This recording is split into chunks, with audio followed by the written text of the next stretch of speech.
Sports.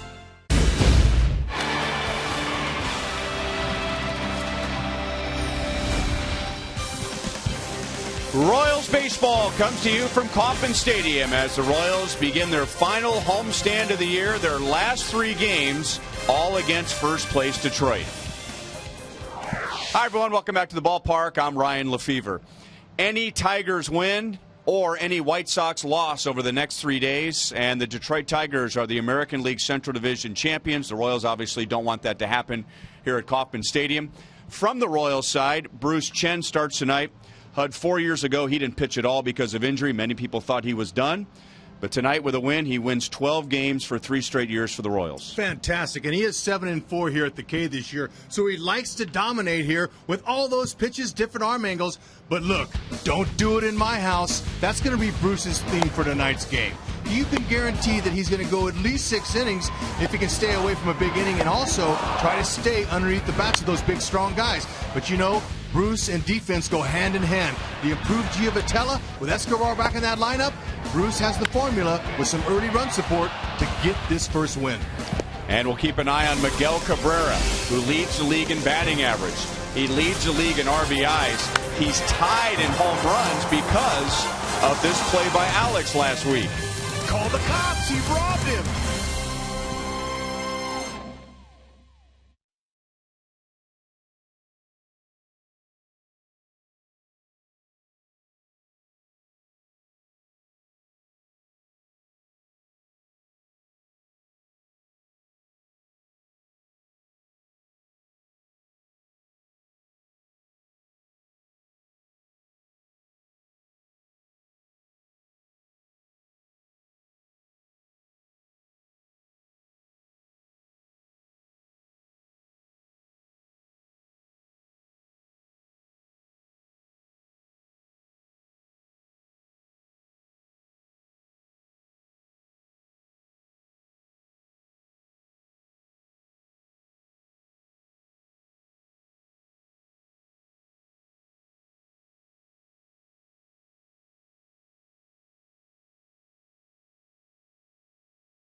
Royals baseball is brought to you by your Kansas City Chevy dealers, the official vehicle of the Kansas City Royals.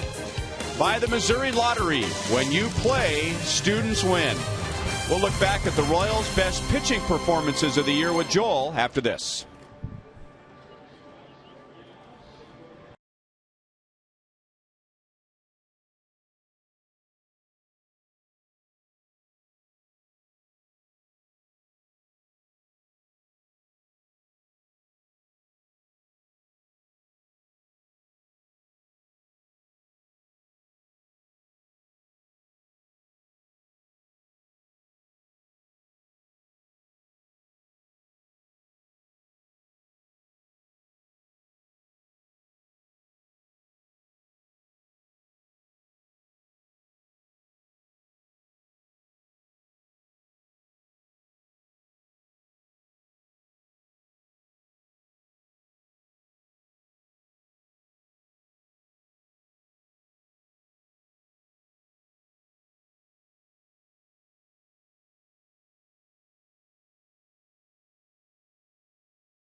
Chen on the hill making his final start of the year, and of course it is the final series of 2012. Joel Goldberg back at Kauffman Stadium. We want the fans to get involved with some voting over the next few days. We'll start with best pitching performance of the year.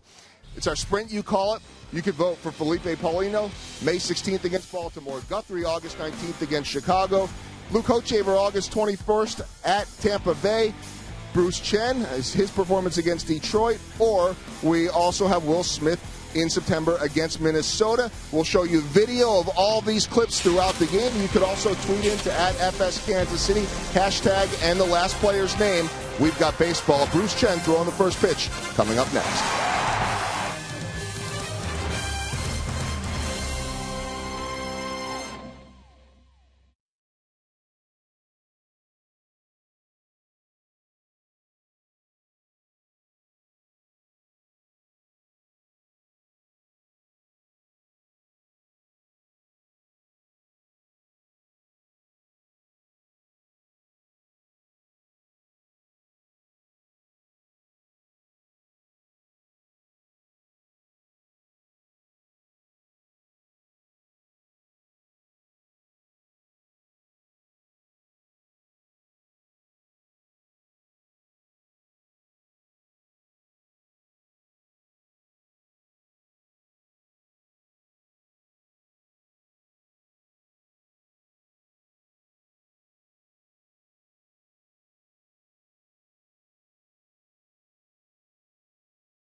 High definition by Time Warner Cable, the official TV, internet, and home phone provider of the Kansas City Royals.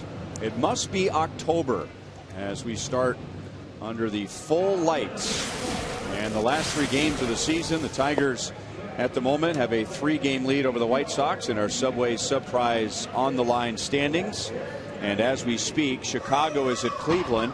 They have no score in the top of the 5th. So all the Tigers have to do is win one or Chicago loses one. And Jim Leland's team is the 2012 American League Central Division champions. And the Tigers come into this series. They have won 6 of their last 7. They swept the Royals when the Royals were in Detroit. And then they went on to Minnesota and took 2 out of 3. That's how they're lined up tonight against left-hander Bruce Chen. And his first pitch is a changeup outside for ball 1 to Austin Jackson. It's going to mix him up like he always does. And it's always fun to watch him pitch because he sets hitters up. He makes them look foolish on his 88 to 89 mile an hour fastball. He will change speeds on that fastball, drop down his arm angle, and throw you everything but the kitchen sink. And he's good. Fun to watch. Fastball, slider, curve, and a change.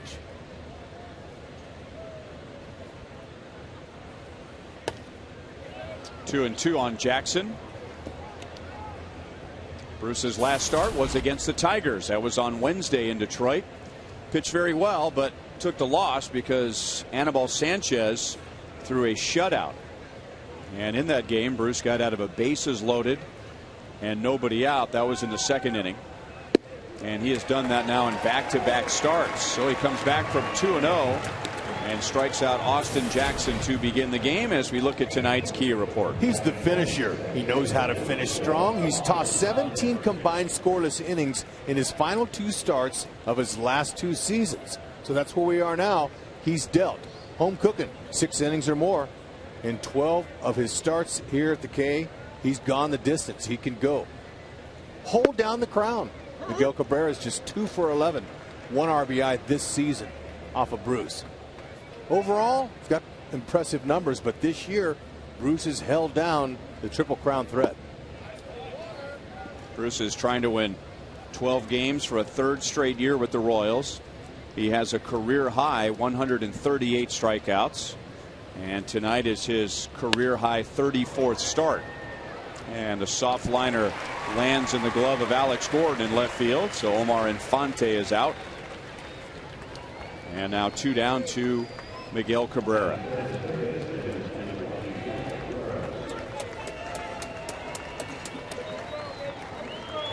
Cabrera leads the league in hitting, and he's gotten some help so far. Minnesota's at Toronto, and Joe Mauer is 0 for 2.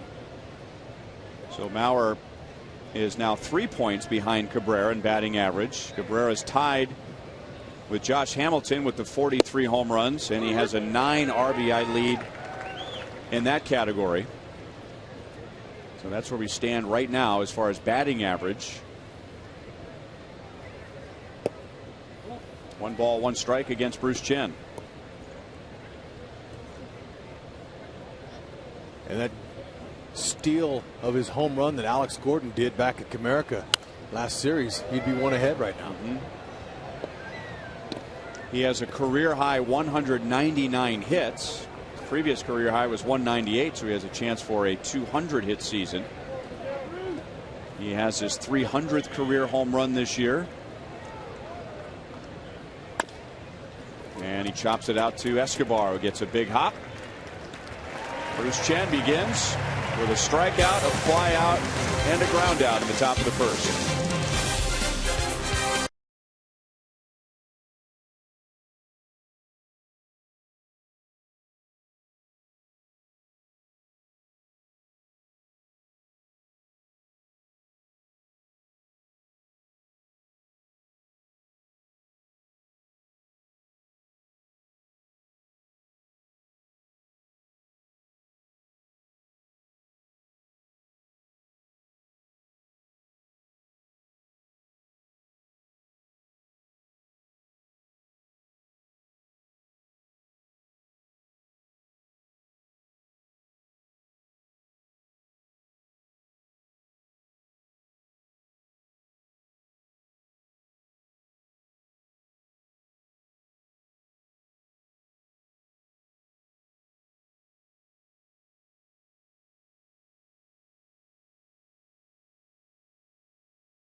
The game started on time at 7:10 Central Daylight Time, and the time and temp is brought to you by the parking spot at KCI.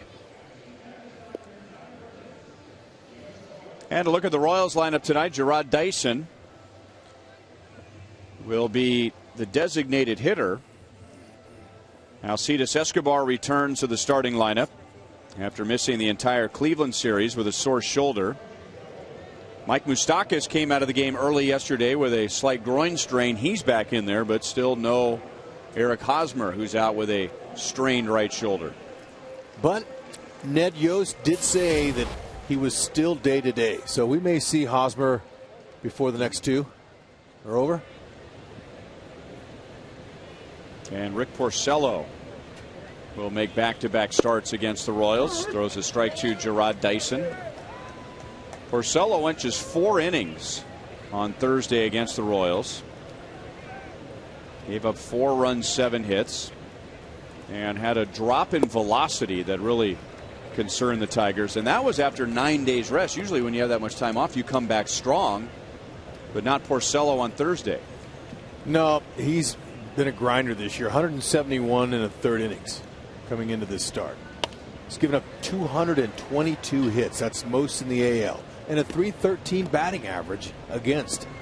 So if you're an offensive hitter like the Royals are and hoping to be tonight, you see those numbers and you all of a sudden start saying, I want to swing that bat. I'm going to find me a hole up this guy. He's going to give me something to hit.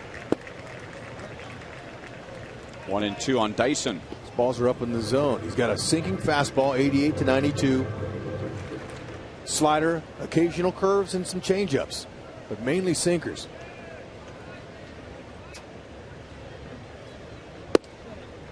Two balls, 2 strikes. Porcello is 23 years old. He is out of New Jersey. Tigers' first-round pick in 2007, and he got to the big leagues in 2009 at the age of 20. And Dyson takes the count from 0-2 to 3-2. Gerard just 2 out of 11 during the road trip, but he had 2 stolen bases, giving him 30 for the year.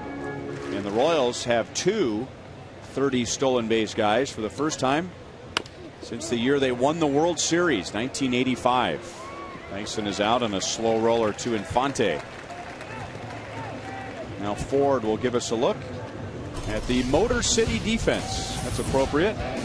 Okay, you see Austin Jackson out there. Love to watch him go get balls. Now, Miguel Cabrera, you got to be impressed, not only with his offense, but let's talk about his defense. He's only aired 13 times in 158 games. I played third before, Ryan, not very often because I was terrible. It's a hard position to play. He does a good job. Escobar showing no rust after missing the weekend series as he singles up the right field line. Shocked the house. He got a base hit off Porcello. Might want to ask for the ball. That makes him 1 for 19. And he didn't waste any time. First pitch he sees. There they go, Esky. He's laughing over there. Seeing that guy's owned me.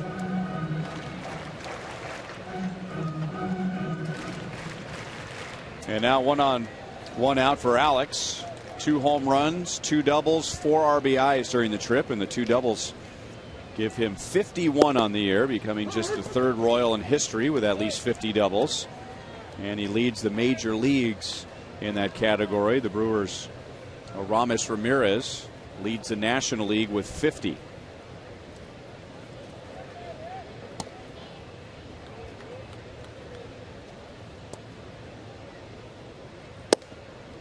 One ball, 1 strike. Escobar hit a little hop to his step today. I asked him how he was feeling, and he looked at me right away and said, "Watch me go, Poppy. I'm on it today." And so that didn't surprise me. He was first ball hacking, and he looks like he wants to rip off a base.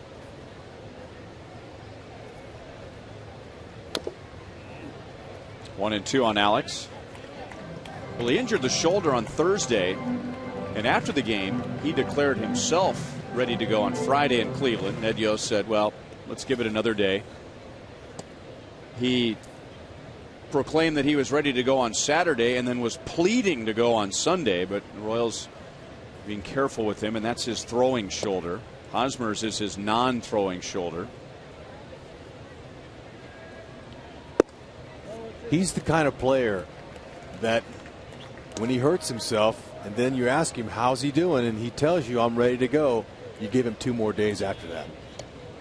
Managers have to learn how to deal with their players, their pain threshold, all that's weighed heavily. He wants to play. He's a player. Very close at first base. Now that'll test your arm there. That little dive back. Now here it is here. He ran a long way to center field and kind of jammed his right shoulder.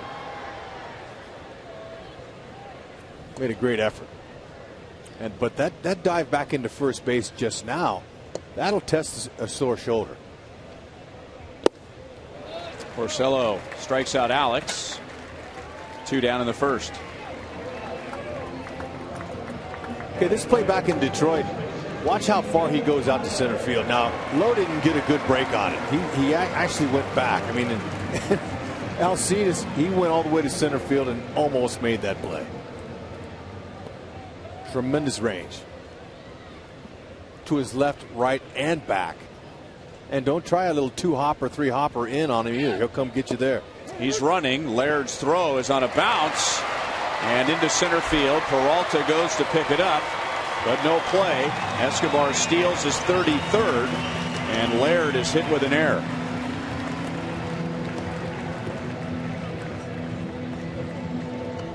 Escobar looked a little runnerish to me. He looked like he wanted to take off, and he finally got a pitch. It was a breaking ball down, which is what you want to do here. Took a little peek back, but then once there was no contact, he said, I'm on. Now, when you slide feet first like that, your head pops up. You can see the ball get by the fielder, advance to third.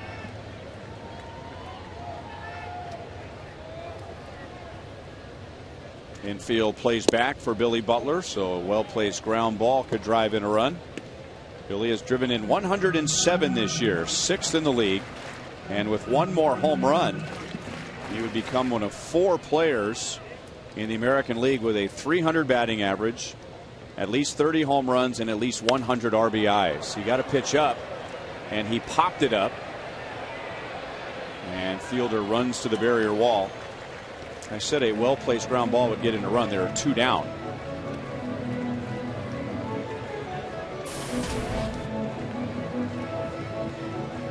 .39 hits for Billy, leading the league in September, and on the trip in Detroit and Cleveland, 9 hits, 2 home runs, 6 RBIs, and his next hit will be number 190. Talk about finishing strong. You could make a note on that by Billy. Hit hard to right field, but right at Garcia. So the Royals leave Escobar at third base, and no score at the end of 1.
Well, one question we asked you tonight in our Sprint You Call It question, and we'll be asking you all series, looking back at some of the highlights of the year. The best pitching performance.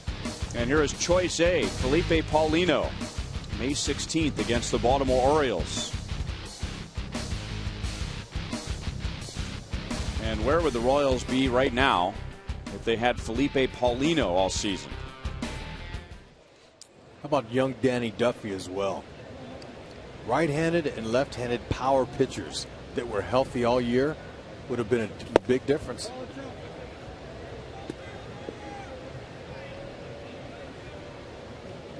Ball 1 to Prince Fielder.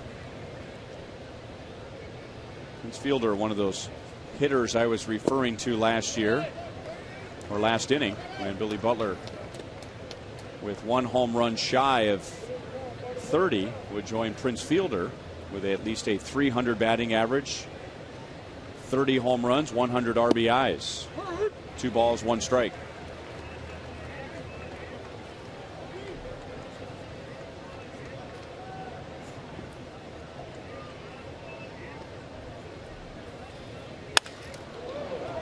Escobar has it pop out of his glove, and then he can't find the grip, and Fielder will have an infield single. I'll give him a hit on that, but Escobar just missed it. He gloves that the first time he's out. He just kind of hit in the heel of his glove. He misplayed that.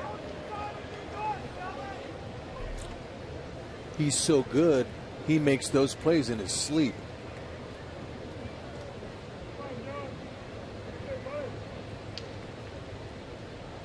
Which is a little frightening for his neighbors when he's fielding ground balls in the hole in the middle of the night.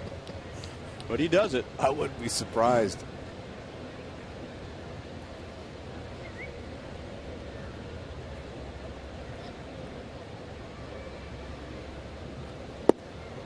One and one on Delman Young. By the way, in the best pitching performances that Felipe Paulino started on May the 16th, he went 7 scoreless innings against Baltimore and had 9 strikeouts. Royals lost that game in 15 innings. Chance for 2. Out at second. Falou to Butler. 2 down in the second. Royals defense, let's check it out. Sponsored by Ford. David Lowe's out there in center field. Irving Falou's the second baseman, and Billy Butler's over there at first. But let's not forget about Salvador Perez. He's had 5 pickoffs this year that leads the major leagues in that category. And look at the percentage. 38% catching runners. Anything over 30 is really good. He was up in the 40, but he allowed 4 stolen bases over the weekend. It wasn't that he allowed it, but the pitchers and him missed on 4 this weekend. His game plan retention is off the charts, Dave Island says. Salvador Perez is a beast. He's really good on both sides of the ball.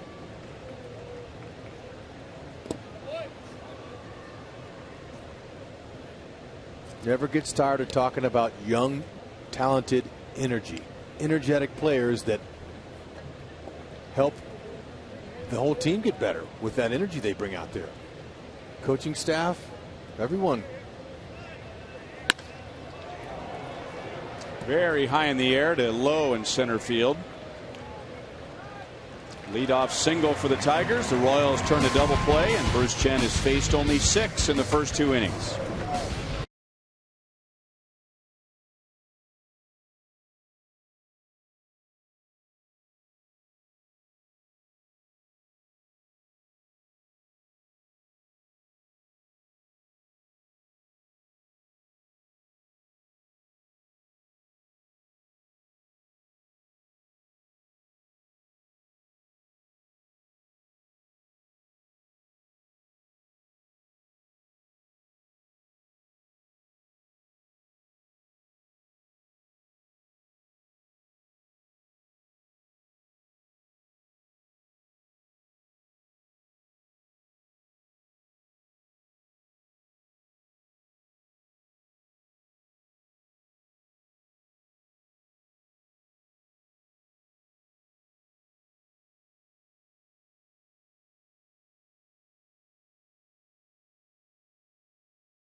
This is Bob Glazer, who lives in Lee Summit, Missouri, Vice President of Business Development for Summit Bank of Kansas City.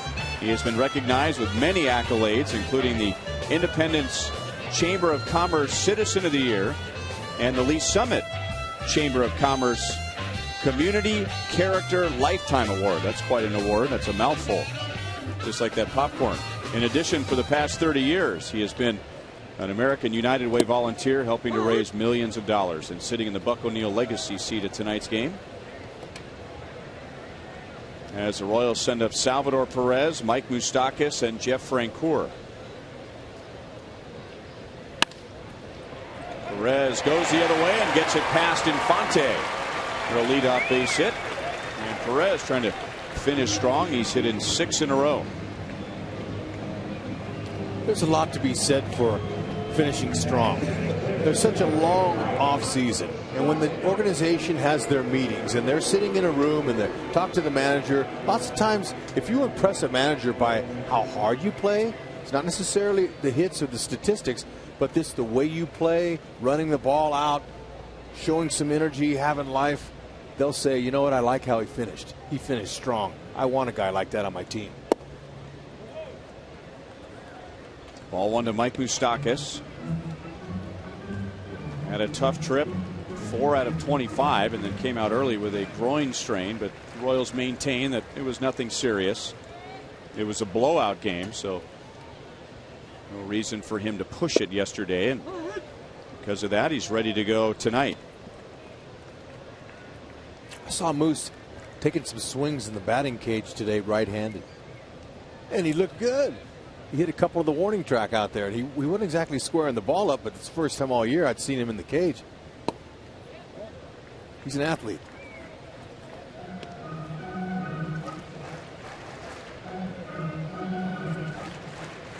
"20 home runs, 73 RBIs, 34 doubles in his first full major league season.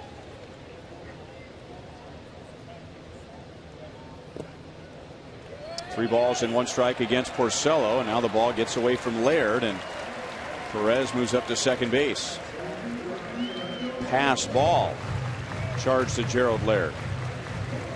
It's a tough pass ball. It was. It kind of looked like it jammed his finger and he just couldn't find it. It bounced in the dirt. Oh well. But you know, you talked about Moose's numbers this year for the first time. Yeah, they've corrected it. It's a wild pitch now. They heard you, Ryan. But no, not only the numbers, he's going to improve on those numbers too. But he's also endured a full season for the first time in his career, and for Hosmer and several other guys. I mean, even for Salvi's hadn't even put in a full season yet. That is an accomplishment in itself, and he'll come back more prepared next year. Goes to his workout facility that he goes to in the off season. I'm talking about Moustakas, and continue to build and work and make your gains in the off season. That's where you get stronger and you make your gains.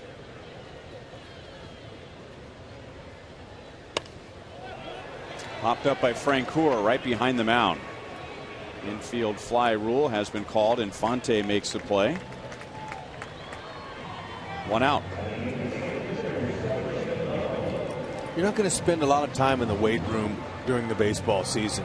You don't want your muscles to be sore. You don't want to get bound up. But in the wintertime, you can get on a great strength program and flexibility program and work hard. Watch what you eat, and you'll see results when you test drive your new machine in spring training. After that, all that hard work you put in, it will pay off. Three solid months of training, 5 days a week at least. So how in the world did guys in the 50s and 60s and 70s do it? I mean, they were amazing to work, have a job in the off season, but now I'm talking about modern day players. They're paid enough to where they can just train. That's their job the whole winter. So you bring up a good question. They're amazing, those guys. They didn't put half of that effort into their bodies. They had to work and make a living for their families. So yeah, you wonder how they did it. And injuries, you know, they didn't have technology back then. They didn't have a doctor that could put a couple holes in you and put you back on the field 2 weeks later. I say that somewhat tongue-in-cheek. But you kind of hit a nerve there because, look, I got some old time in me, but I also appreciate what those guys did for us and how good we've had it.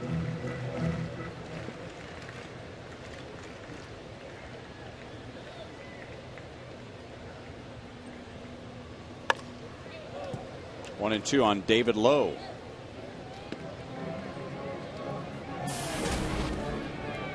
Here's our Toyota League leaders for tonight. A couple of numbers that are mystifying, as the Royals are among the best with runners in scoring position and the best with runners in scoring position and 2 outs. And along with having the 4th best batting average overall in the league, but somehow still 12th in the league in runs scored. There was a big explosion in the stadium. I don't know what that was. But Lowe grounds into a double play, and Porcello gets out of the second.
Talking top pitching performances from this year.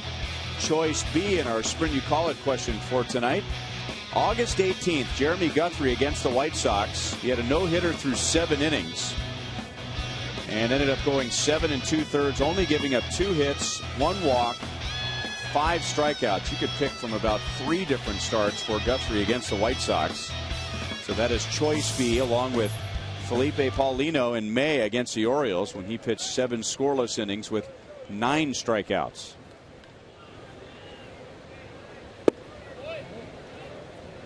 Ball 1 from Bruce Chen to Andy Dirks, who's playing in left field tonight. And when the Royals were in Detroit last week, Dirks shuffling back and forth between left field and right.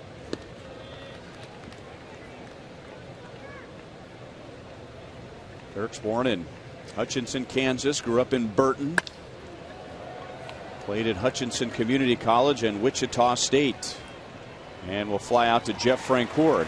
Bruce Chen not only pitching well tonight, but at least in the first 3 innings, he's been very pitch efficient.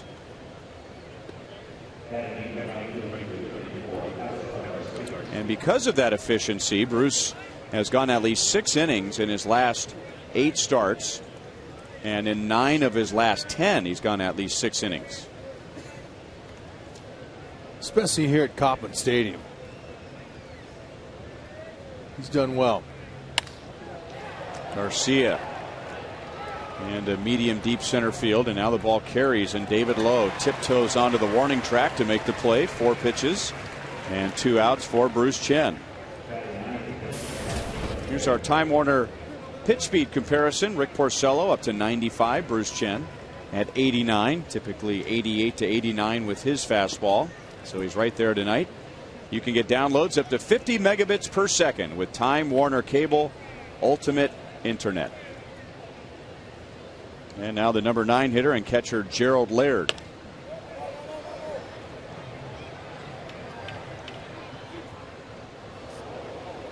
Love to watch Bruce compete. Doesn't matter who it is. And most managers will stack their lineups with right-handed batters against Bruce. And it doesn't seem to faze him one bit. He stays on his game plan. Right after batting practice, when Salvador is done, him and Bruce get together and they talk about what they're going to do. Now, we mentioned that there was some sort of an explosion when the bottom of the second ended. David Lowe grounding into a double play, and right in the middle of the play, a loud boom. And it appears that maybe a speaker up in the lights on the left field side went out or exploded as Irving Falou goes out and makes the play in shallow center field, and that's a 7-pitch third inning for Bruce Chen. No score.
Irving Falou getting set to come to the plate. Just caught the last pop-up to end the top of the third. And talking to infield coach Eddie Rodriguez today, he said he's really been impressed with Irving's versatility and that he really knows what he's doing out there. Had that mishap in Detroit on Friday night, unable to turn the double play where he was on the wrong side of the bag. And he said this is a learning experience for a lot of these young guys, but that Irving Falou knew what he did wrong. He'll learn from it, and he doesn't expect that that'll happen again. But he just said that it's a different game here at the big league level, and Irving, like a lot of young players, guys, sometimes gets a little aggressive in big moments, and it's just a learning curve of backing off a little bit in those situations.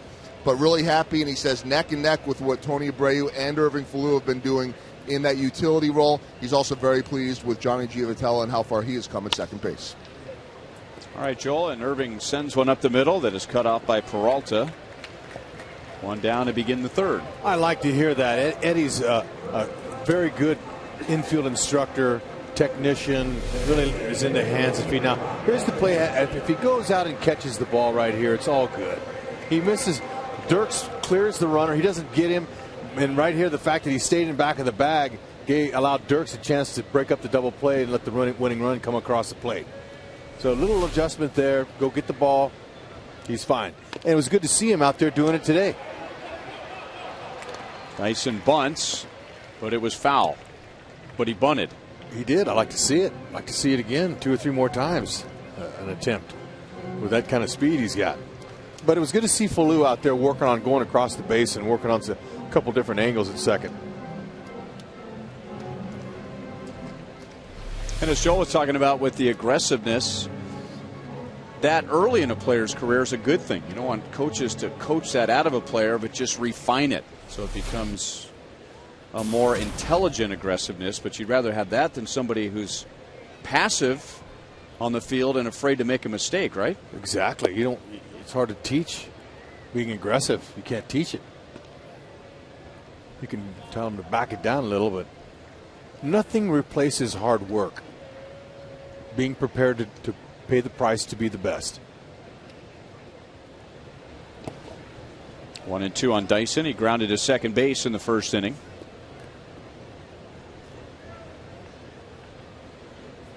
Dyson with 30 stolen bases. Escobar with 33 now. And mentioned when Dyson batted in the first inning. Second time, or first time for the Royals since '85. That's Porcello's second strikeout. First time since '85 the Royals have had two players with 30 or more stolen bases in a year. And that year it was Willie Wilson and Lonnie Smith, and they both had 40 or more.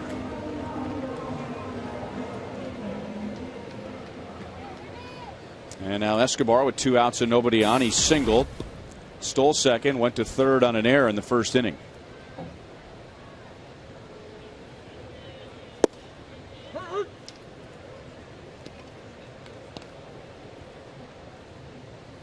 That puts Escobar at 291 after batting just 254 for the Royals last year. And the year before in Milwaukee, he hit 235. He's coming to his own this year. He's confident he'll be back next year saying, all right, I'm going to be a 300 hitter. It's not going to be a dream either. I mean, comes up 10 points shy. That's really good. He'll keep that bunting style going. Gets a lot of his hits by bunting, leg hits. Still 0-2. He's even mixed in a little pop, 4 home runs. I think he's got 10 home runs in him in a season for sure.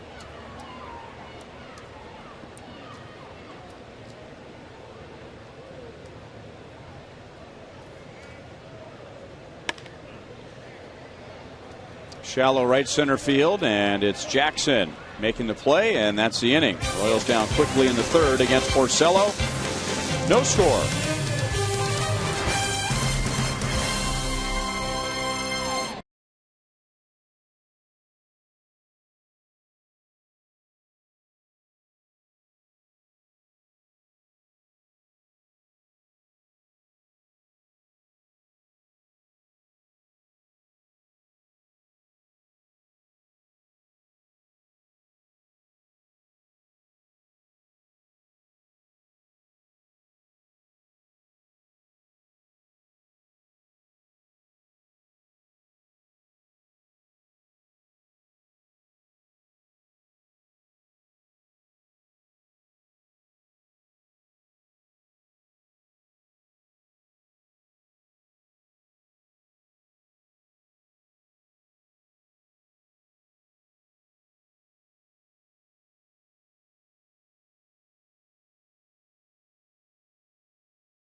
The top pitching performances of 2012, and we take you back to August 21st at Tampa Bay. Luke Hochevar in a deal with David Price, who's won 20 games this year. And Luke outpitched David Price that night, giving up just 1 hit in 8 innings, 10 strikeouts. Royals ended up winning that game 1-0 in 10 innings. So Luke ended up with a no decision. That is option C to go along with Jeremy Guthrie against the White Sox August 19th, or Felipe Paulino May the 16th against the Orioles. Jackson was a little bit out in front, hits it down around the end of the bat, and Alex makes a play in left field. Austin Jackson is 0 for 2. And now Bruce Chen's retired 6 in a row. If I get a chance to pick, I'm going to pick C. Now, of course, we're not all the way done, though, yet, are we? We've got a few more to show. One more. Two more. Okay. Well, hard to beat that performance there by both of those guys. Price and Hochevar were locked in to a tremendous duel. And there was absolutely zero hitting going on. It was all about executing and hitting spots.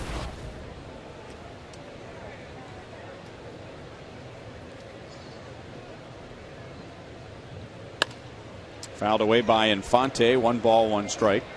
And if he could do it, I'm sure Luke would like to bottle up whatever he was doing against Tampa Bay this year, because he pitched a combined 17 scoreless innings against the Rays this year in 2 starts.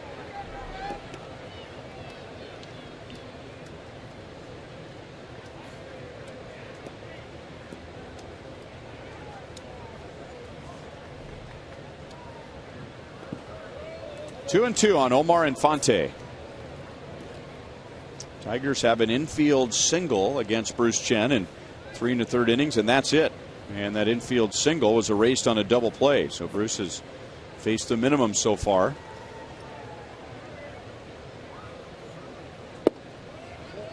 Three balls, 2 strikes with Cabrera on deck. Okay, you want to go right after Infante.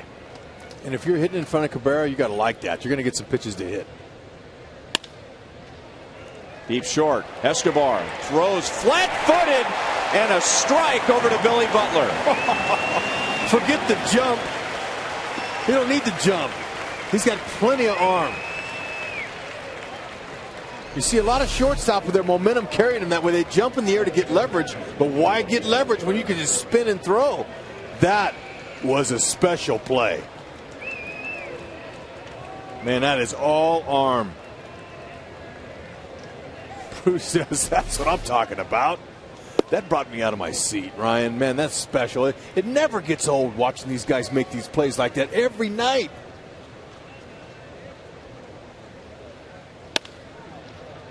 Pass Falou, a base hit for Miguel Cabrera.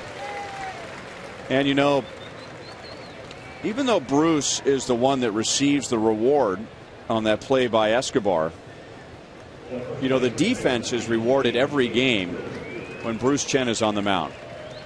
Under the category of they keep track of everything, we learned in our stat packet today that among American League pitchers, Bruce Chen throws the highest percentage of strikes.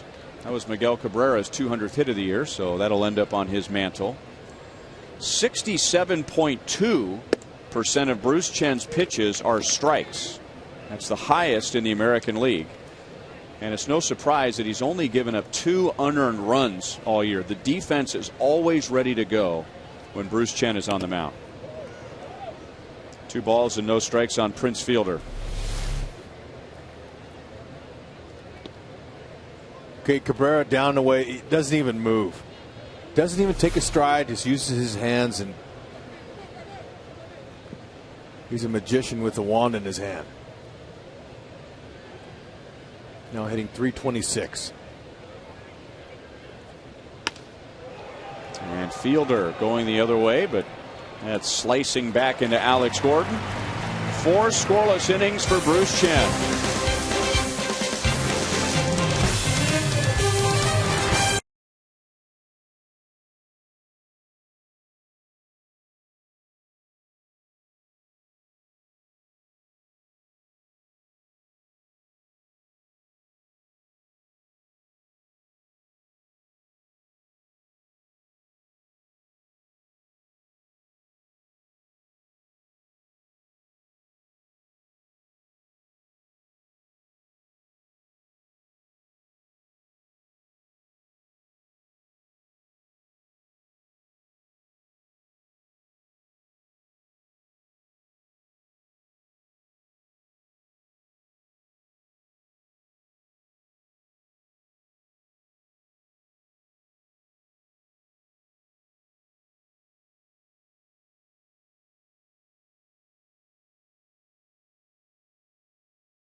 Royals Baseball is brought to you by your Midwest Ford dealer and by AT&T, the world's largest 4G network. AT&T, rethink possible.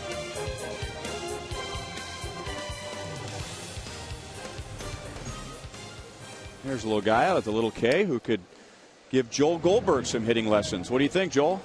Some hitting lessons and maybe a new hat. Now, we know that Alex Gordon has that nasty batting helmet with the pine tar on it, but his game hat that he wears in the field is even worse. He's worn it all year long, and we've talked about it, and players talk about it. It's nasty. Alex and I had a bet on Friday over the weekend on the air, and Wisconsin-Nebraska, he was going to wear a Wisconsin hat if Wisconsin lost, but not a Nebraska hat for me. He said I had to wear his stinky hat, and the on-cam bit there wasn't enough. He made me wear it out onto the field, and I know this might be surprising, but nobody for 15 minutes would get anywhere near me. He said that he... Only because of the hat. Only because, maybe not, I don't know. Right. He said that he typically sprays it with Axe every single day, but he made sure today not to spray it with Axe. Which is a deodorant. Yeah, so thanks for that. And he described some of what was on there as being a mold and a fungus. I did have some fans on Twitter point out that would have been better than wearing a Nebraska hat. But that's a whole other argument. He did enjoy that comment. It was absolutely nasty, and I feel like, Rex wouldn't even I tried to get Rex to smell it. Rex wouldn't get anywhere near me. No, Rex, he just eats things like that. That's, Joel, that's amazing that you did that. Now, look. I lost the bet. Yeah, I appreciate that, but you might have to take 2 or 3 showers to get that stench off you. No, I know. I still smell it. It's been 3 hours.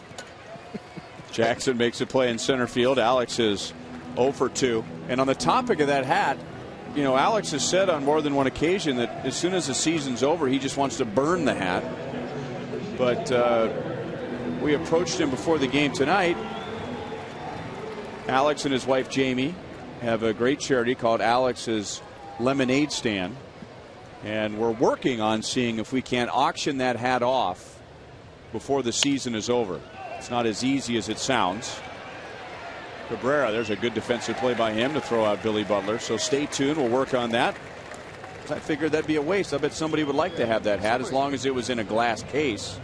Just as long as you don't have to smell it. Right. Just don't smell it, and you'll be okay. I'm telling you, it's the worst smell. I'd rather sit in a garbage dump and do the pregame show than have to smell it. Here's a tweet I got. I hope you got a tetanus shot before you put that on. Anyway, fun to play along, and, congratulations to Alex and his Huskers. I'm still bitter. See that? Badgers let one slip away, Joel. And I got to wear his smelly hat. We talk about game used. People like game used stuff. That's a season used ball cap. Games and batting practice every single day. Lifetime used hat. Perez single to right in the second inning. He's hit in 6 in a row. He hit .320 on the road trip. Bounces it off the plate and foul. Did you see that play by the big fella there at third base? Does that impress you at all, going to his left like that? Well, he had a potentially game-saving play yesterday in Minnesota, and then remember what he did to Perez when we were in Detroit, when the Royals were trying to get something going against Sanchez. He was able to leap up and pull one out of the sky and take a hit and an RBI away from Perez. It amazes me to play first base for all these years. Now, he broke in as a young player at third, so he's had some third base experience before. There's no way he can pull this off. This was at Comerica, where he changed the whole complex of the game. Gordon would have scored on that, and they would have probably kept going. Peralta throws out Perez, and now Porcello has matched Bruce Chen tonight with 4 scoreless innings.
Talking about top pitching performances for the Royals this year. And this is choice D, Bruce Chen against these Detroit Tigers. And very recently, that was August 29th. 8 scoreless innings, gave up 4 hits, only 1 walk. That gave him his 10th win of the year and his 3rd consecutive season with at least 10 wins. And if he beats the Tigers again tonight, it would be 3 straight seasons with 12 wins. Santa Claus is here. Santa Claus, little known fact, huge Royals fan. He's about to start getting busy for the upcoming holiday season. So that's his niece, by the way. That's not Mrs. Claus.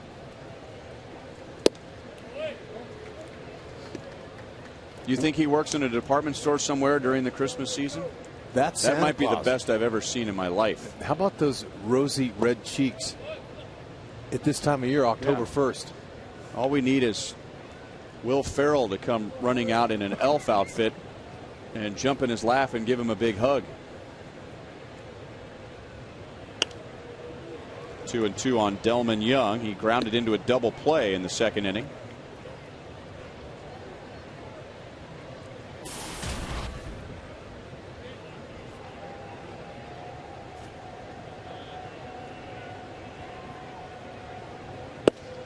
And takes a fastball right down the middle.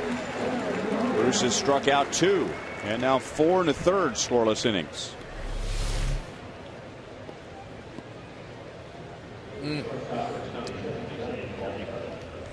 Location is everything. Hit your spots, doesn't matter the velocity. If you put it where it looks like they can hit it, but really it's off the plate, they use your defense, you get them out. It's that simple. Peralta gives the Tigers a 1-0 lead. You know, all the home runs that Bruce Chen has allowed this year, and that's 32. He had only allowed 1 to the Tigers all year in 29 innings. And left on out over the plate to Peralta, and that's his 13th of the season. And the Tigers have a 1-0 lead. Meanwhile, Chicago leads at Cleveland 4-0 in the 7th. That's a good little compact uppercut swing.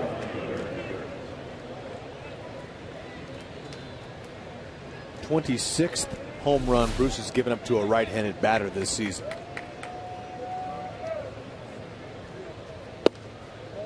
Back with a curveball high to Andy Dirks. Okay, watch the location here now. That's out over the middle.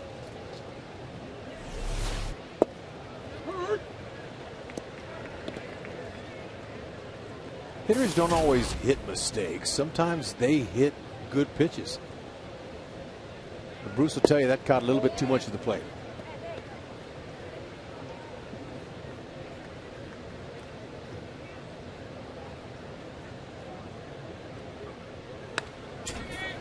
Home runs come in bunches. That's an old saying when talking about hitters, but the same could be said about pitchers. Home runs allowed can come in bunches, and that's what has happened to Bruce this year. He had not given up a home run in his last 3 starts. Escobar diving up the middle, but it's under his glove, and Andy Dirks is 1 for 2.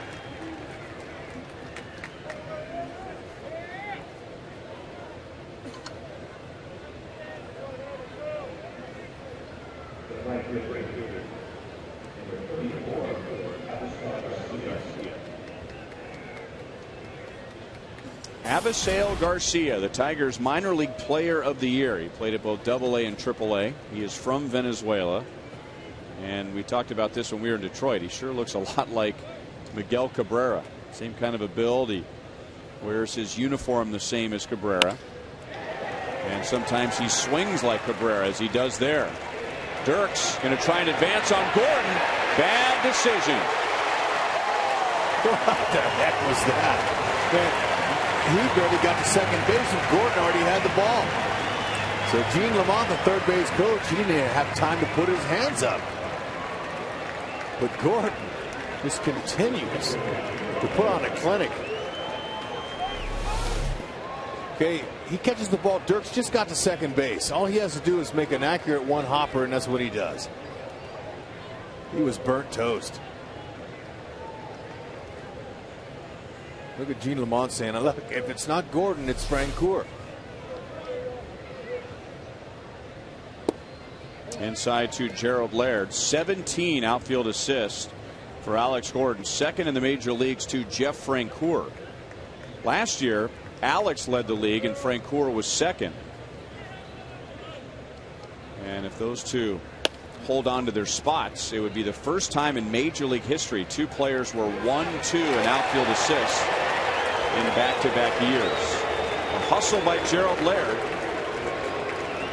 So he beats the short throw from Falou, and the inning is still alive. Ned Yost going to go out and argue with first base umpire Brian Knight. Billy Butler didn't argue, but you could tell by his body language that he did not agree with the call.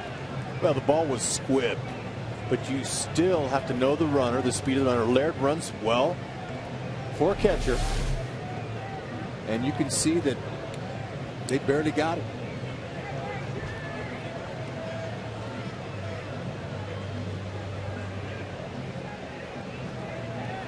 Think so? I don't know. That replay's different there. Different angle. It's a base hit for Laird. I think the first thing you learn in baseball, or in t-ball for that matter, which applies to everything on the field, is keep your eye on the ball. Right after that is the tie goes to the runner. I remember that. That looked like a tie to me.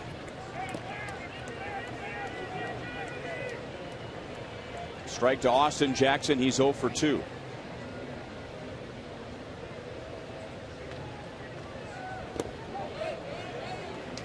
One ball, one strike. That outfield assist by Alex Gordon gives the Royals 51 this year as a team, matching what they did last year and 2 shy of the club record. 53 outfield assists by the original Royals, 1969. 1 ball, 2 strikes on Jackson.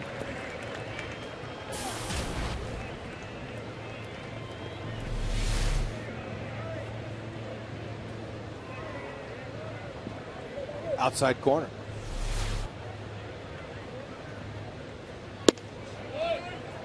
Two and two.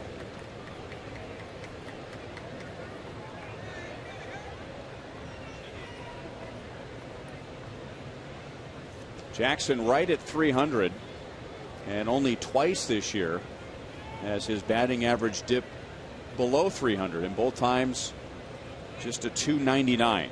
He's had a bounce back year. Great rookie season in 2010, a bit of a backslide last season, and now hitting 300 with over 100 runs scored. But here, trying to drive him in, and he drives it to center right at David Lowe to end the inning.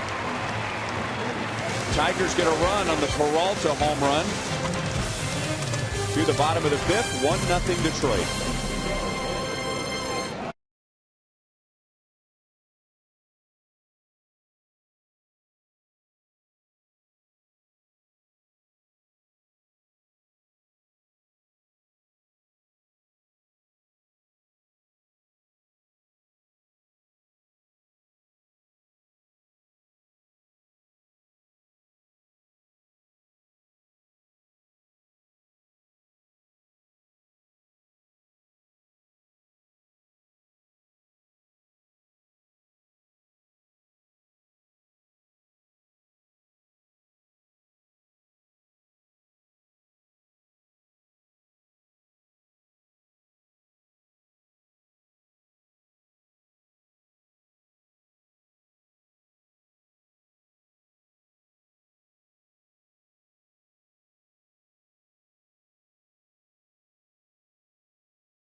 3 games of the season for the Royals. And if you want a sneak peek of 2013, if you come out to any of the 3 games this year, you will get a Royals team picture from this year. And on the back of that, a 2013 schedule. All that courtesy of Pitcraft Printing.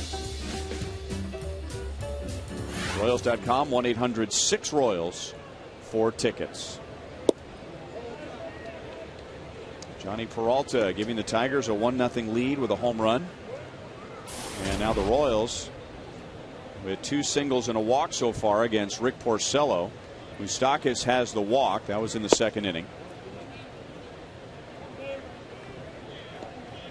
Jeff Francoeur on deck, and then David Lowe.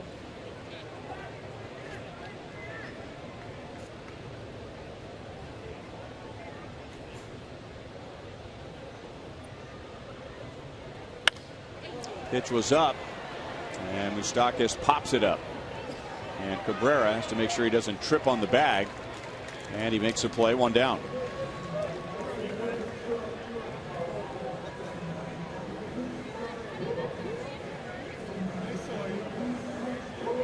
Coming up tomorrow night during the Hy-Vee Royals live pregame show, Joel and Monty will answer your questions.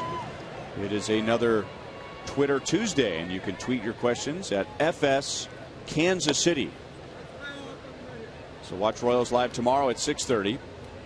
And then also during the game tomorrow, we're going to be joined in the booth by Royals general manager Dayton Moore.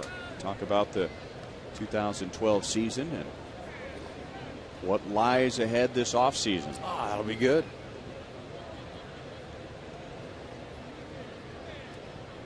Francoeur popped to second. First time up. And that was a big out for Porcello. He had allowed a single to Perez and then walked Moustakas, and the Royals had 2 on, nobody out.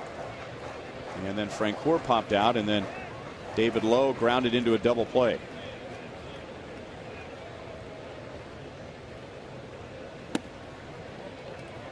And now Porcello has retired 9 in a row.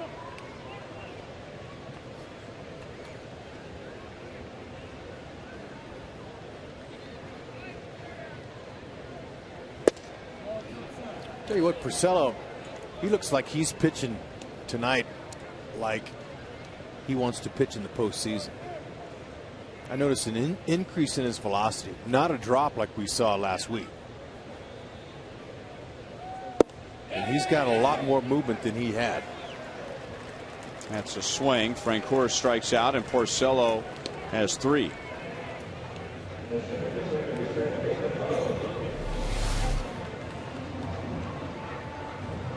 Looks like his sinker's moving down. He's got a little bit of a lot sharper breaking ball tonight, and his velocity is stronger. Now that doesn't mean his sinker is going to be any better, but Jim Leyland said he noticed a drop in velocity last time and they took him out. Now there's a nice one there at 91. See the movement on that sinker? At 95, he don't get that kind of sinker. Now he can throw it upstairs around the letters and get a good high strike on a guy, but you're not going to get a good sinker like that at 95. 91 is perfect for him. And then a changeup. No balls, 2 strikes on Lowe. He's big, 6'5", so just the angle of his arm and then the sinking action on his fastball make it a big time challenge to elevate him, and he's only given up 15 home runs this year. He's given up a lot of hits, most in the American League, but you're hoping that your defense is put in the right place, and they don't have the rangiest of defenders either. Out over the plate, and Lowe pulls it into right field for a base hit. He was down in the count 0-2.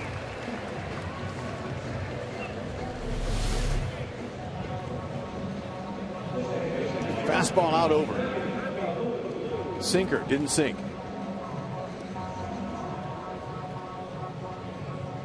Brings that leg up, sets it down. Nice head position.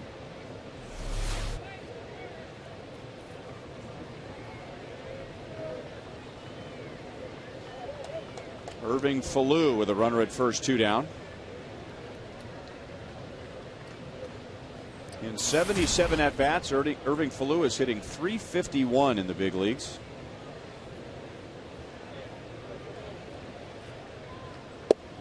You know, usually a guy hitting like that here has had some big seasons in the minor leagues. And Irving Falou's best year in the minor leagues as far as batting average this year, .329.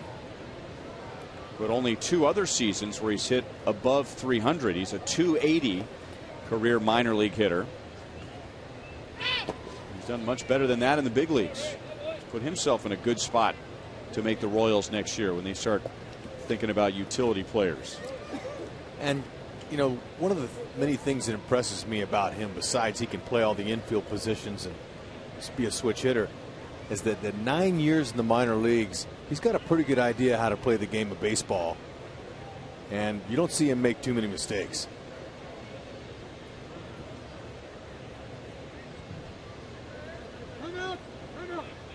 Timeout had been called.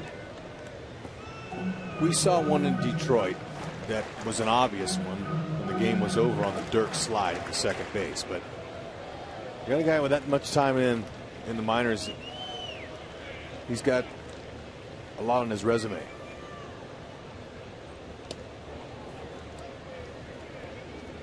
Then once you get up here, you tell yourself it's the same game. And then you play it, and the lights sometimes are brighter. Pitchers are more around the plate. And next thing you say to yourself, hey, I belong up here. It's a little bit easier. Until you play every day. You play every single day, sometimes you'll get overexposed.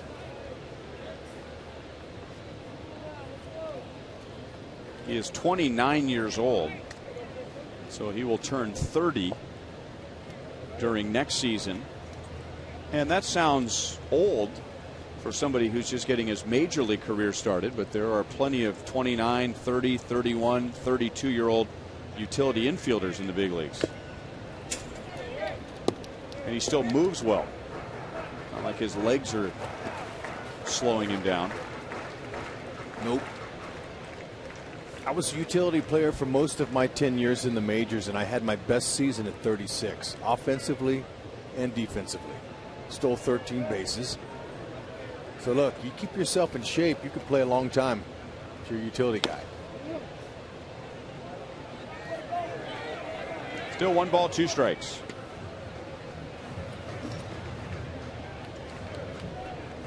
Irving hit .357 on the road trip through Detroit and Cleveland.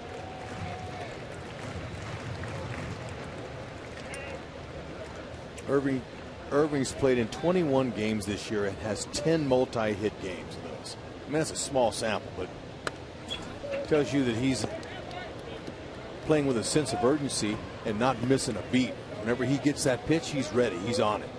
He's sharp. And Tony Abreu, same way. I mean, I like his arm at shortstop. I like what he's done defensively.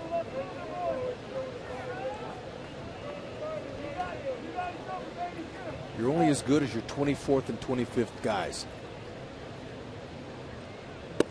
And when those guys are good players, you got a chance. If you have some meat. I see some pretty good meat out there.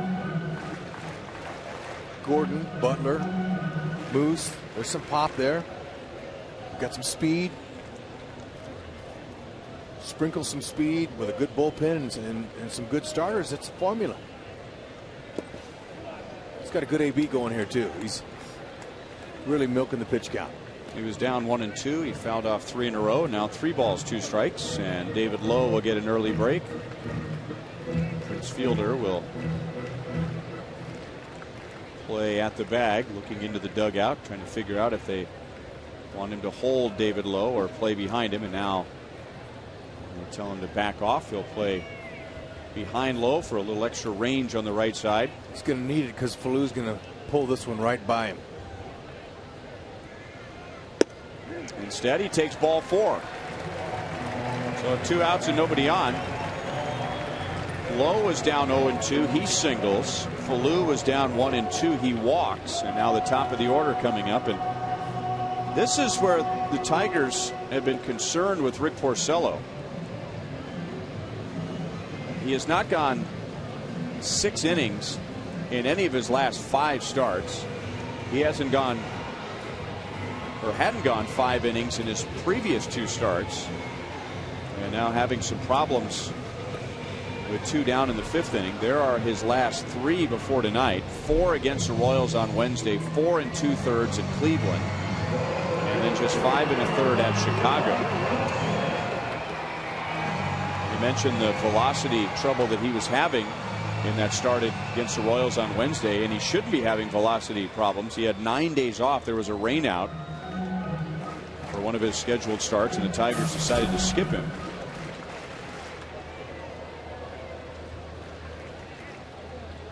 White Sox, by the way, lead at Cleveland 5-0 in the top of the 8th inning. If the Tigers win tonight, they win the division. If the White Sox lose tonight, the Tigers win the division. The only way the White Sox can stay alive is if they win and the Royals beat the Tigers. And that's a trend that will have to continue today, tomorrow, and Wednesday to force a 1-game playoff. 2-0 on Dyson, who has grounded out and struck out.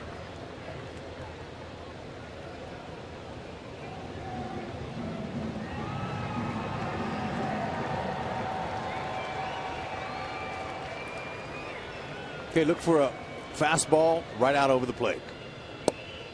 And it's down and in, 3-0. He's having some control issues.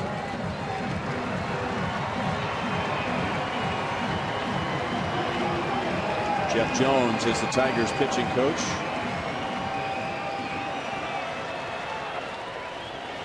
This is a take all the way here.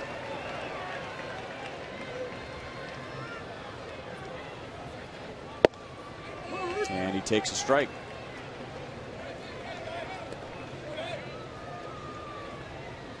Sometimes you want to make him do it again. Depends on how Dyson's feeling. Those sinkers on the middle to outer half of the plate are put in play a lot more frequently to the left side. Ball 4, back-to-back walks. And they're loaded up for Escobar.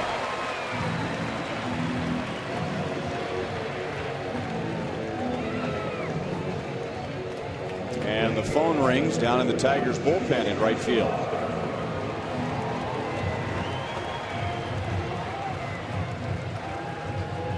Esky this year's 4 for 16 with the bases loaded.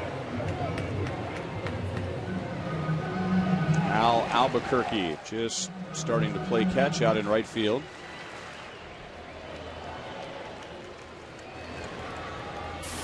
Porcello, for the most part, had 4 quick innings and got 2 quick outs here in the 5th, but a single and back-to-back walks. And now he jumps ahead with strike 1 against Escobar. Escobar singled in the 1st inning. He had been 0 for 18 in his career against Porcello, but he singled to right. And then Porcello got him on a fly ball to center field in the 3rd.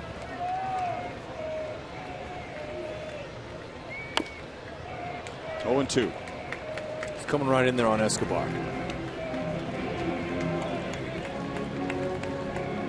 Sometimes offensively, if you're not a run producer, you get a little nervous when the bases are loaded. When you really need to tell yourself pressure's on the pitcher to make the pitch. But 0-2 right here, he might get Escobar to swing out of the zone. Ground ball up the middle. Infante scoops with the glove. That was a gutsy play. Led right to Peralta. And the Tigers force out Dyson. The Royals leave the bases loaded. Detroit leads 1-0.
Here's our final choice tonight in our Sprint You Call It question for tonight. Best pitching performance of the year. September the 11th at Minnesota. Will Smith, 7 scoreless innings, 7 strikeouts at Minnesota, becoming the first Royals rookie with 7 or more innings and 7 or more strikeouts since Kevin Appier in 1990. So here are the selections tonight. Felipe Paulino in May against the Orioles. Jeremy Guthrie in August against the White Sox. He had 3 good starts against Chicago. Luke Hochevar, one of his 2 gems against Tampa Bay.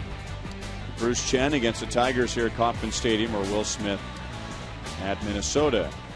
Bruce is back to work, down 1-0 as we go to the 6th inning. And a strike to Omar Infante. And on the topic of pitching, here's Royals Hall of Famer Jeff Montgomery. First of all, do you have a thought on any of those 5? I'd say we add F and let's put a relief pitcher on there somewhere. There you go. Which one would it be? I go Greg Holland. I like the year he's had. He's had a really nice year. Overall, I mean, the total package has been, very nice for Greg Holland on the year. I think I know the answer to the question, but I'll ask you anyway. Is there any reason, barring a miraculous comeback from Joakim Soria, is there any reason why the Royals wouldn't or shouldn't begin next year as Greg Holland is their opening day closer? I would think he is certainly going to open the season as the opening day closer, and a lot of reasons, but most of all, he's done a great job in that role, and I think he's established himself as a guy that long term will be a guy that can do a good job at it.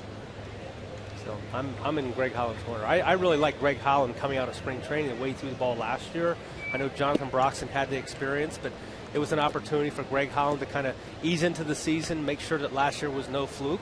Once Jonathan Broxton was traded, obviously there was a guy that was ready to come in and do the job, and he certainly has answered all those questions.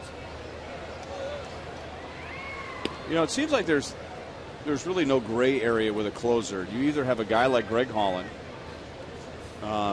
very calm on the mound. When he comes in from the dugout, the stadium doesn't explode and the scoreboards don't go off and, the music doesn't blare. I mean, he just comes out and does his job.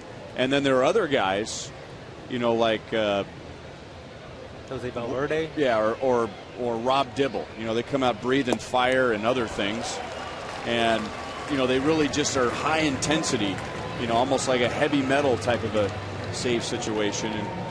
And while that one is more entertaining, I'm impressed by the way Greg Holland, having never been a major league closer, just looks exactly the same when he goes out for the 9th inning as he did for the 8th. Well, doesn't he remind you a lot of Joakim Soria, even though Joakim Soria had a lot of the flames going on the scoreboard and all the music, but Joakim Soria was very cerebral. He went out and just did his job and didn't get excited about anything, was not a guy that, there was a lot of excitement, a lot of attention to, other than what maybe the marketing department put on him. But a lot like Holland, he just goes out and does his job. Right, and I think you made a good point. I mean, that's been more team-driven, the flames and the song for Joakim Soria. Cabrera goes the other way, and a line drive home run into the right field bullpen. So he has 2 hits in quest of the Triple Crown, and now a home run, his 44th of the year.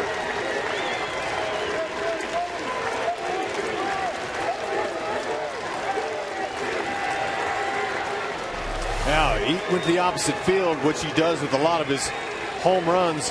That is Miguel's 44th home run. Now, 4th off of Bruce in his career, but just the first home run all year that he's given up to Cabrera. Well, luckily the Royals have been able to keep Cabrera contained, keep him in the ballpark up till tonight during the season, but he's been a guy that historically has done a lot of damage to the Royals. David Lowe with a diving miss, and Prince Fielder will end up at second base with a 1-out double. Wow, that ball was hit so well on the line that David Lowe couldn't judge it. He could not tell if it was going to sink or keep going, and it just stayed up. Yeah, that came off the bat pretty much like a 3-iron, Rex. Just a line drive, had a little slice to it. David Lowe really didn't have much chance. Gave it a great effort. No, that was your 3-iron. My 3-iron would have sliced all the way down the right field line there. Let me tell you, that is a tough play. Now, Lowe gave it all he had, but when that ball keeps rising, when it hits a certain point out there, you can't touch it. I think the only player. Maybe it was Abdul-Jabbar could have caught that, wouldn't it? Yeah, with Wilt Chamberlain on his shoulders. And now strike to Delman Young. Okay, let's go a rung lower in the bullpen. Kelvin Herrera was a pleasant surprise, to say the least, for the Royals this year. Well, he really was. I think he stepped in and did the job that Greg Holland did so well last year in coming in, putting out fires. It could be bases loaded, nobody out. If Kelvin Herrera comes in the game, you know he's got a chance of getting out of that. And he did that a lot. Again, similar to what Greg Holland did last year. Delman Young is grounded into a double play and struck out tonight. Got it in on his hands and fouled away. 1 ball, 2 strikes. But one thing I noticed with Herrera, I started keeping an eye on him in spring training. First time I had a chance to really see him a lot. And when he mixes his pitches, he is so much more effective. And like any pitcher, you can't throw 100 miles an hour and get it by a lot of major league hitters. And I saw that a little bit for him in spring training, but as the season really progressed, it seemed like he learned how to pitch out there, and he's got that really equalizing changeup. Sinking on Alex Gordon, who goes into a dive and makes the play on Delman Young.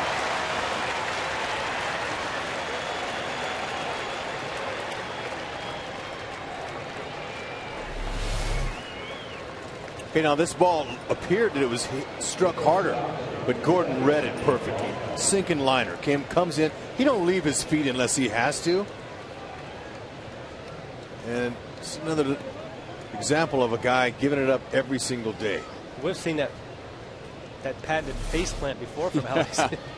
And those legs curling up his back too.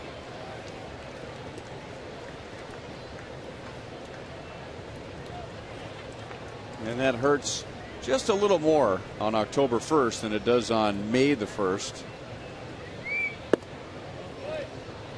1-1 on Peralta. He homered to left field in the 5th inning, giving the Tigers a 1-0 lead. And now here in the 6th, Miguel Cabrera with a home run to right, his 44th, to give Detroit a 2-0 lead.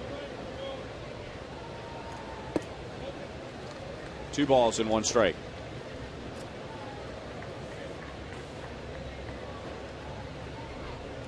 Surprisingly, with all the power or all the power potential for Detroit, they are 10th in the American League in home runs. Cabrera has 44, Fielder has 30, Young has 18, and then it really tails off.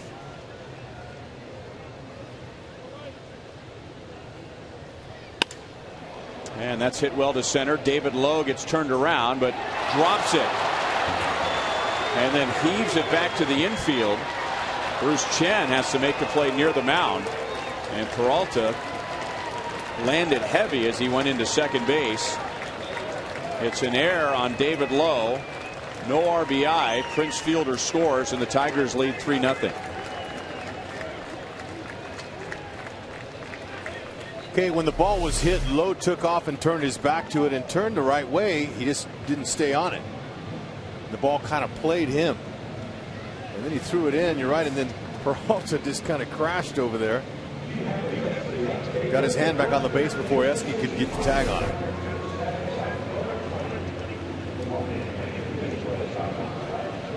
That's a couple plays out there that could have gotten Bruce out of the inning there, but David Lowe is learning what it's like to be a center fielder and how hard it can be on balls hit right at you. But it almost looked like he got turned around, and then when he came back to pick up that ball, he may not have picked it out of the lights very well because he was kind of crouched down, almost looking up, maybe into the lights. Played him.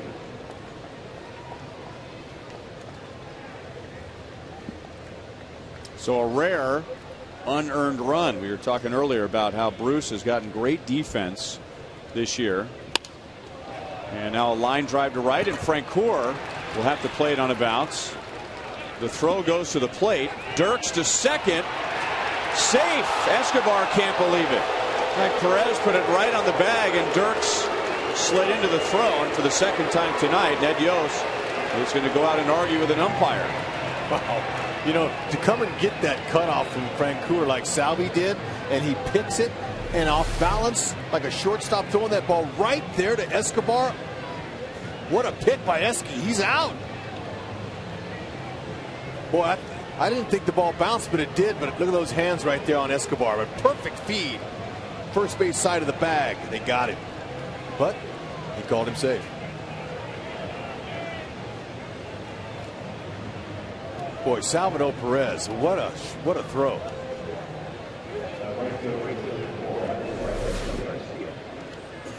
So it's a single. Peralta goes to third, and Dirks to second on the throw. And now two in scoring position for Abisail Garcia, the rookie, who is singled and flied out to deep center. Ball one from Bruce Chen. Well, Bruce in the first 4 innings gave up 2 hits, 2 singles. That's it. And now in the 5th and 6th innings, he's allowed 2 home runs, a double, and 4 singles. And all of a sudden, the Tigers have 3 runs, 9 hits. And now after ball 1, the Royals will put Garcia on and go after Tiger catcher Gerald Laird, the number 9 hitter.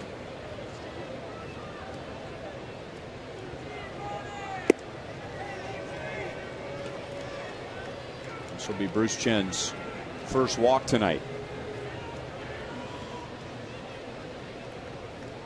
Miguel Cabrera calls this kid here Mini-Me. It's pretty funny.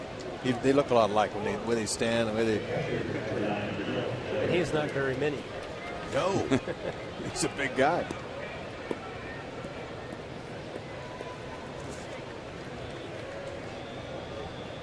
So it's Chen and Laird. Laird has an infield single, and he's popped to second. And you got to be ready for a bunt. I don't say this about many catchers in the league, but he will bunt. He's a very good drag bunter. Moustakas is deep at third. And Laird takes ball 1. He'd have to have his head examined if he bunts here with the bases loaded, though, because I'll tell you, you want to swing the bat. You got a 3-run lead. Your team's trying to clinch it. He's going to try to get more than 1. However, Moose is playing him backward. Say, go ahead, bunt it. Get the 1 RBI. 2 balls and no strikes.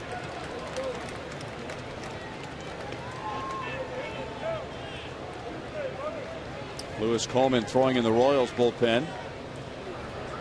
Gerald Laird this year is 9 out of 15 against the Royals.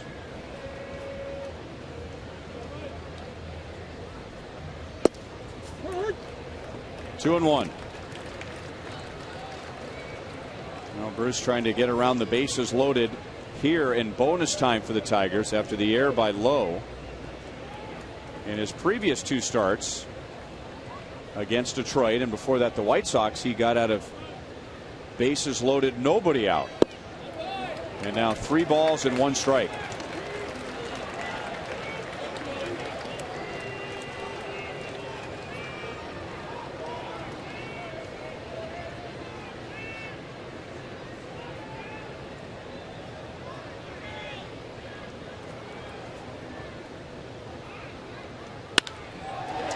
Up the left field line, a fair ball. So Gerald Laird, the Royals wanted to pitch to him. They intentionally walked Garcia in front of him, and he drives in 3.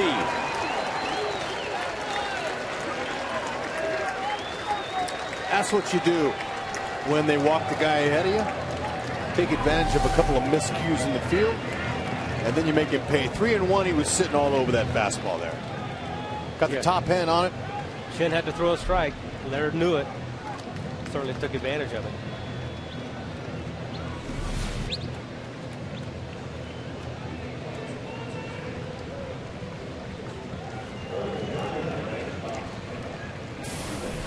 Chevy called to the bullpen. Lewis Coleman will face Austin Jackson, the 9th Tiger to come up in the inning.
9 hitter has driven in 3 runs in a 5-run 6th inning. And it means that 9 will come to the plate, and Lewis Coleman will pitch to Austin Jackson, the only Tiger who hasn't batted in the inning.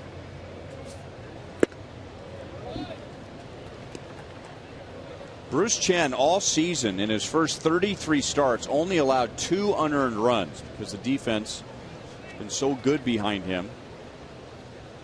But now 4 unearned runs in this inning alone.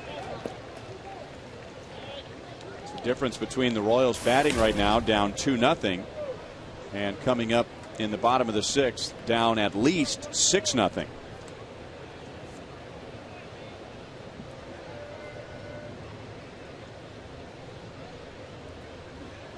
Jackson is 0 for 3 tonight. He is 1 out of 5 against Coleman. 1 ball, 2 strikes. Brian Lewis Coleman's done a nice job for the majority of this season. 41st ball game. He's got a sub-4 ERA, so it's good to see him really kind of bounce back. He had a nice year last year, had his struggles at times during the year, but he's really threw the ball very much better as of late, so that's good to see. And he strikes out Jackson to end the inning. Damage done. Tigers come up with 5. The first run on Miguel Cabrera's league-leading 44th home run of the year as he tries to become the first Triple Crown winner in the Major League since 1967.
Bottom of the 6th inning, our Sonic Slam inning contestant is Chuck Isaac from Lenexa.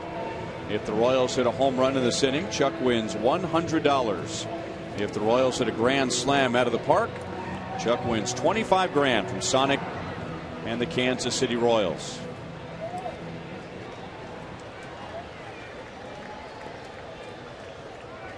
And because of Alex Gordon's home run in the 6th inning yesterday, we start with a brand new pot tonight.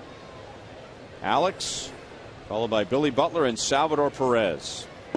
And the 2 previous half innings have really summed up the game.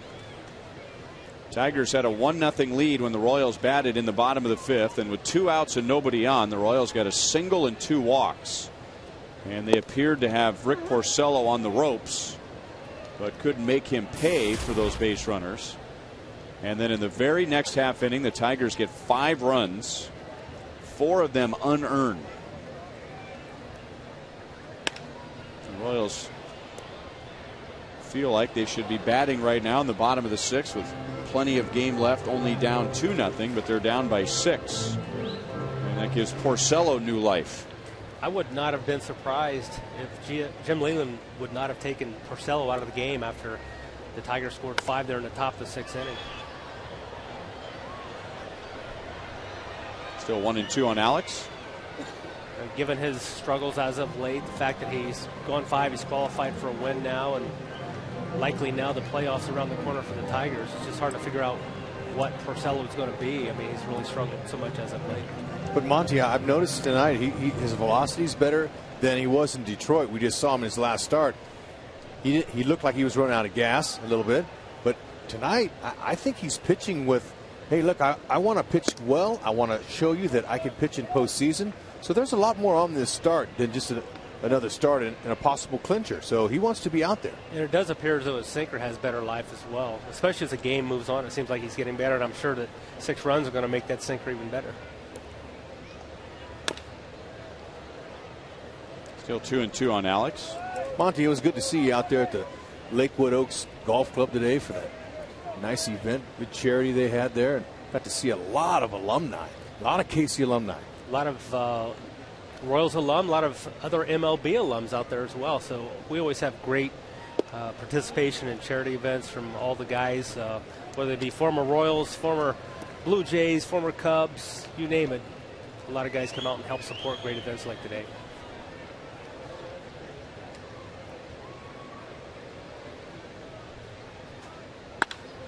Alex blasted into deep right field. Home run number 14.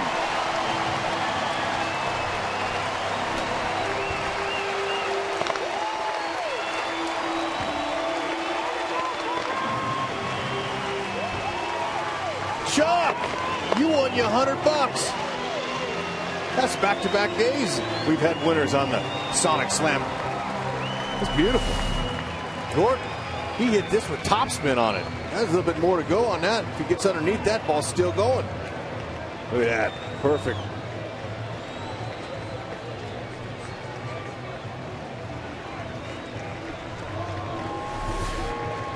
Also gives Alex 186 hits. That's a brand new career high for him. He had 185 last year. Well, Monty wondered why Rick Porcello was sent back out. He gets one hitter. A Chevy call to the bullpen. And here's Al Albuquerque.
Well, Rick Porcello's in good shape to win the game tonight, but it's another start, his 6th in a row, where he goes fewer than 6 innings. And Al Albuquerque throws a strike to Billy Butler as he takes over after the Alex Gordon home run. This guy, he stays healthy. He's really good in the back end of their pen. He'll be a huge addition once postseason starts with that fastball slider. Very deceptive, hides the ball well. And here's the stay healthy part that Rex is talking about. He signed in 03 with the Cubs. Tommy John surgery in 05. He missed the whole year. Shoulder surgery in 08. He missed that year. He had a forearm injury last season and ended up having surgery during the offseason where he had a screw drilled into his right elbow to keep the tip of the elbow in place. And then on the disabled list this year as he was still recovering from that elbow injury. And now Billy cranks it to deep center field, and that is off the wall. In a try for two, Jackson's throw is way offline, and that allows Billy to slide into second base with a double. How many home runs would Billy have if that fence here at the K was 400 feet? He was playing in Baltimore? Yeah. One thing for sure, he'd have more than 29. Well, that ball was well scorched. You know, at least from here, it looked like he may have just gotten on top of it a little bit, had a little bit of overspin. So we have back-to-back hitters now. First, Alex Gordon, who homers, and that gives Alex 186 hits, a new career high. And now Billy Butler doubles to center field to give him 190 hits, and that's a new career high for him. Back-to-back at-bats. This is one of the things that players, when your team's not in contention, they look to round off their numbers. That's natural reaction. Players, offensively anyway, say, all right, I need a couple hits for this. I need one homer for 30. You try to round them off to the biggest number. That kind of gives you something to shoot for your last few days. I think one thing that's been good to see some of these guys like Billy Butler and Alex Gordon last year putting on some numbers and then adding on to them, and that's really a good sign for players, and a lot of the young players will learn from that. Billy will hold on the pitch in the dirt. 2 balls and 1 strike on Perez.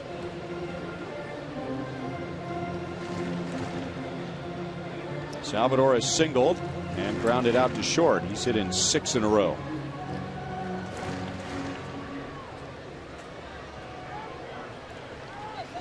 And now they begin to scramble again in the Tiger bullpen. Pretty good pitch by Albuquerque, but up until he made that pitch to Perez, he didn't look like he had his A game tonight. And Jim Leyland can't help, I'm sure, to check the scoreboard. It's the macho thing these days to say I don't check the scoreboard, but the White Sox lead 11-0 in the 9th inning. Jim Leyland doesn't want to let this game slip away, hoping to clinch the division tonight. Albuquerque walks Perez, and now 2 on, nobody out for Mike Moustakas. And a visit to the mound from pitching coach Jeff Jones.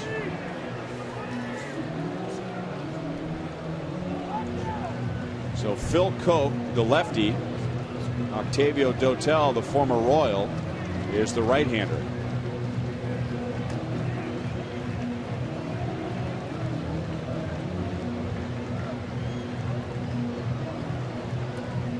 So there you go, 11-0 Chicago, and the top of the 9th in Cleveland.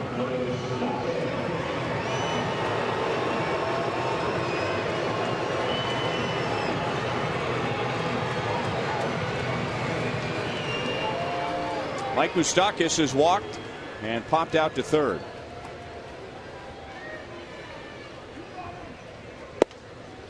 Outside for ball 1.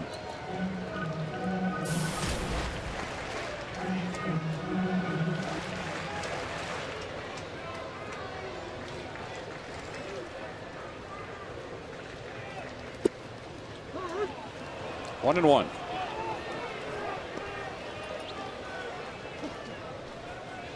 There's some folks out here in this crowd tonight that have some moose antlers on. They're wearing them, looking for Moose to do something here.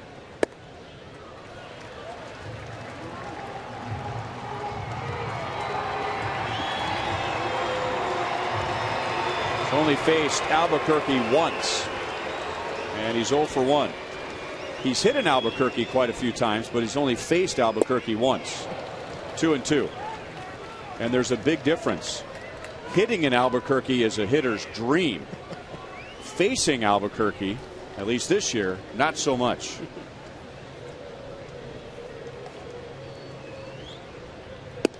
Three balls, 2 strikes with Frank Coor on deck.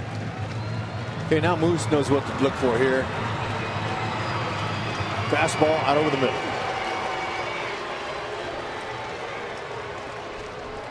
Got a good 95-mile-an-hour fastball, challenging.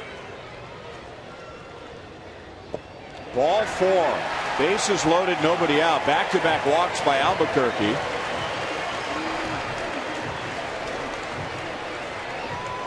Now Jim Leyland, he's going to take a look at the Royals batting order, see who's coming up as he's thinking ahead, but he'll stay with Albuquerque to face Jeff Francoeur. Remember, it's still our Sonic Slam inning. Chuck Isaac has already won $100, but now the base is loaded with nobody out. And high and away, ball 1 to Francoeur. He was 0 for 2 against Porcello. Could we have a multiple winner in one night? A winner can collect multiple times, but yes, not a multiple winner. I'm glad now towards the end of the season you speak HUD. I appreciate that. Yeah. I did. Not quite fluent, but I can at least carry on a HUD conversation if I need to. Way to go. 2-0.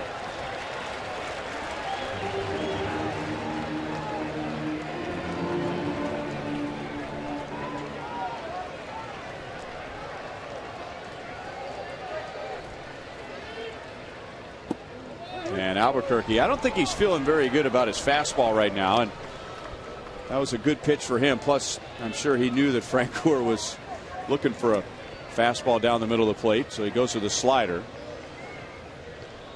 Slider again, and Peralta will field. The Tigers turn a double play. Royals get another run. It is 6-2, but Tigers will take that.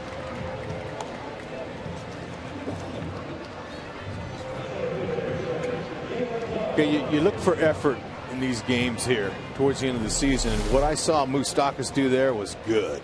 He went in hard on Infante. Got a leg, knocked him down. That's how you play the game. And now Perez at third with 2 down to David Lowe. And if David Lowe has fire in his eyes right now, you can understand why. If he catches a fly ball in the top of the 6th inning, this game is tied at 2.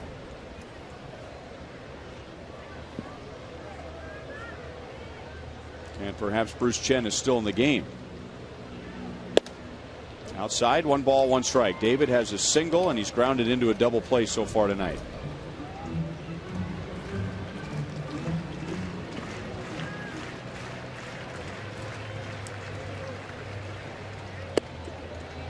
Two and 1.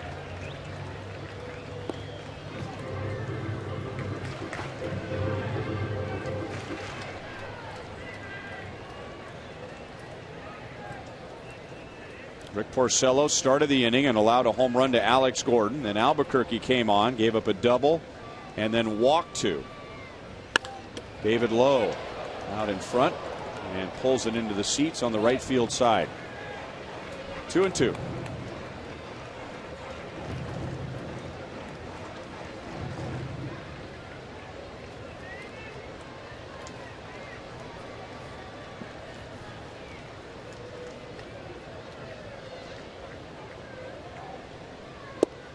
Got him with a slider down and in.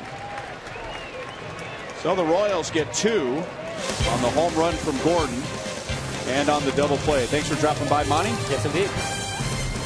6-2 Detroit.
Baseball is brought to you by Panera Bread, now with 24 KC Metro locations.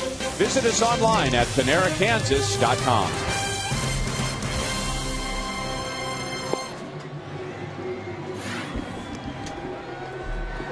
Royals down 6-2 as the Tigers come up in the 7th inning, and we look at tonight's AT&T trivia question. Who was the last Royals pitcher to win at least 12 games in 3 straight years? Bruce Chen was taking a shot at that tonight, but the best he can hope for is a no decision tonight. The last Royals pitcher to win at least 12 games for 3 straight years. Lewis Coleman came on in relief of Bruce in the 6th and struck out Austin Jackson. Omar Infante, Miguel Cabrera, and Prince Fielder coming up in the 7th inning. 1 ball, 1 strike. Infante is 0 for 3.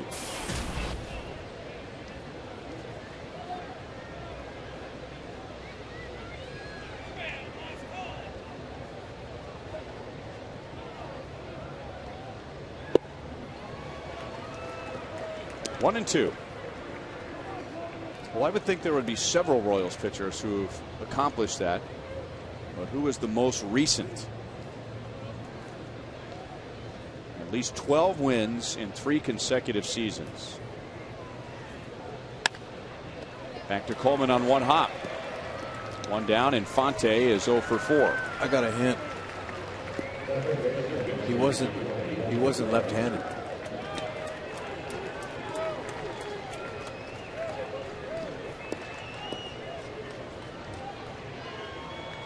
And now Miguel Cabrera, who is singled and homered. So he's tacked on 2 points to his batting average.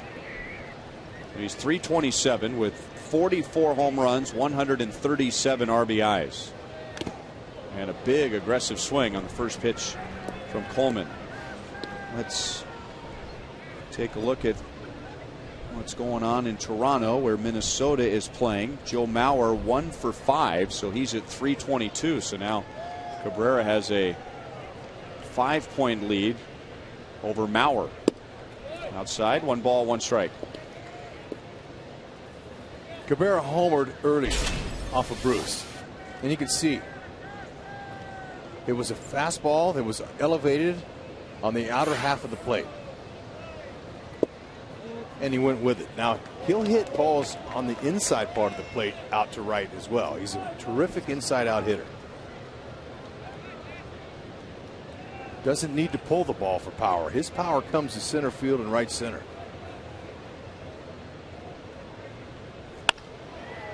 Didn't hit it hard, but that'll be his 3rd hit of the night.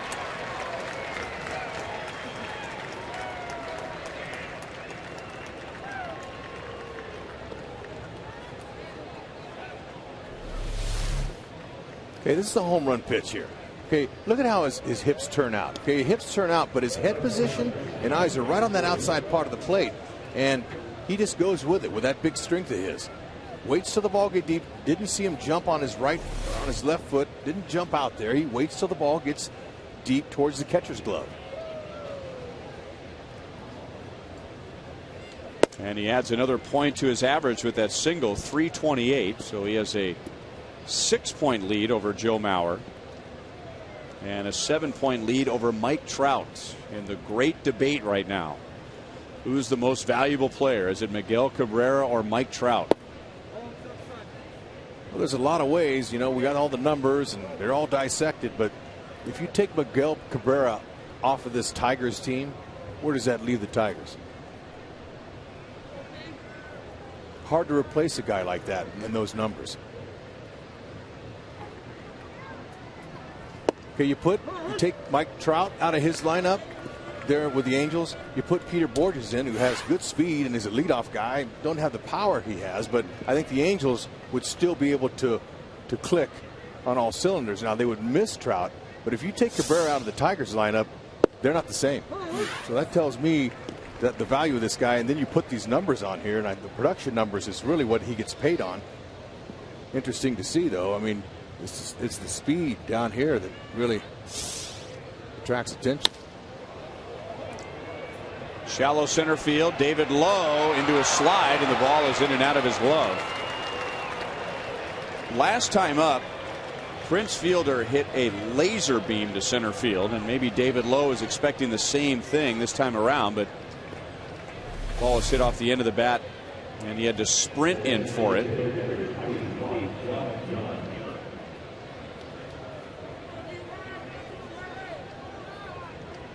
Typically, after a play like the one before, you take a step back when a big guy hits it like that, and that's what allowed him to not make that catch. He took a step back.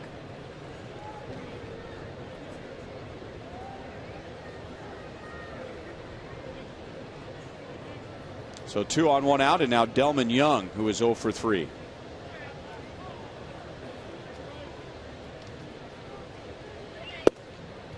There is no shortage of columns or blogs out there debating who should be the most valuable player and whose numbers are more impressive now that the numbers have been broken down a lot more these days compared to in years past when we just went with the basic Triple Crown numbers: batting average, home runs, RBIs. Now we have on base percentage playing a big factor, slugging percentage, on base plus slugging, WAR.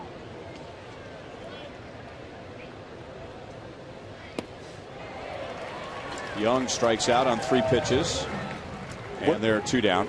What about with Miguel Cabrera's 44 home runs? 34 of his homers, the Tigers won those games. The one I don't understand is, okay, I'll give you that batting average isn't what it used to be, because you want to measure how often a guy is on base. And what happens during that batting average? I mean, is he just getting base hits? Is he getting singles? Is he driving any runs? The one I don't get is this effort to diminish RBIs. That's more team dependent. Somebody has to be on base to get an RBI. And I can see part of that argument, but there are only so many guys out there that have a knack for getting that runner in. I mean, you can't just put anybody. Tigers, you can't just put anybody as the number 3 hitter and they're going to drive in 136 RBIs. I mean, there's some guys. Cabrera now has 137. There's some guys who are just special hitters. They know how to get an RBI when there's a runner at third and the infield's in, or when the infield's back. They have a knack for getting a big hit in a crucial situation.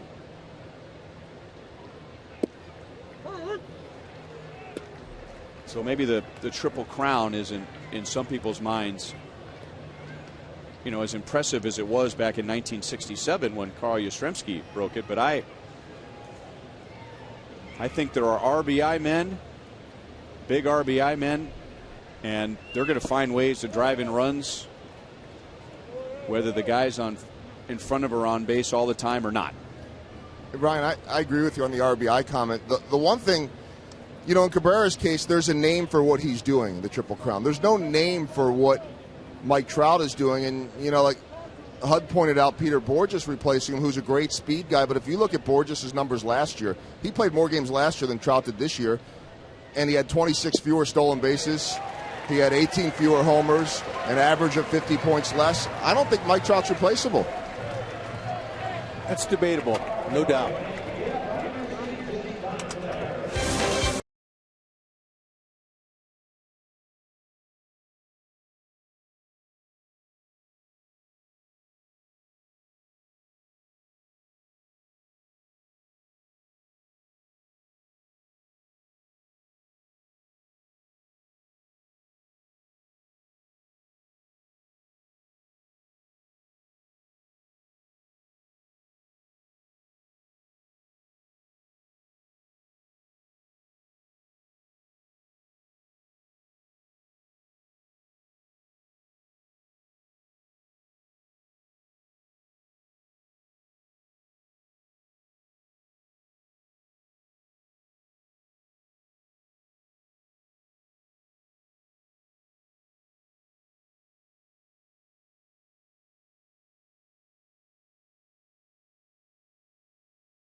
6-2 Tigers, and Miguel Cabrera is certainly strengthening his position with 3 more hits tonight, another home run. He also had a good night on defense. Here's Dave Dombrowski, the president and general manager of the Tigers. And at the time, he was criticized after giving Miguel Cabrera that huge contract shortly after being traded from the Florida Marlins. And there have been very few mega contracts in the game that, when you look at it at the end, you say that was really a good investment by the team for the length of the contract. Miguel Cabrera's is one of them.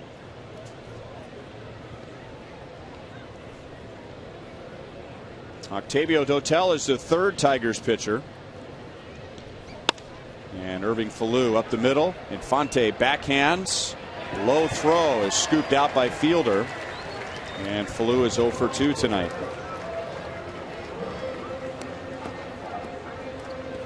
Time is running out to be among the generations of loyal baseball fans featured in the Grand Walkway at Kauffman Stadium.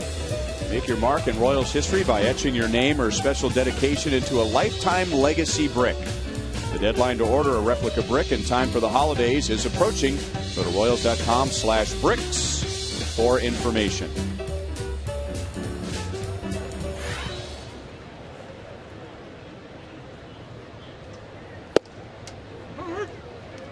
Gerard Dyson takes a strike. 0 for 2 with a walk tonight.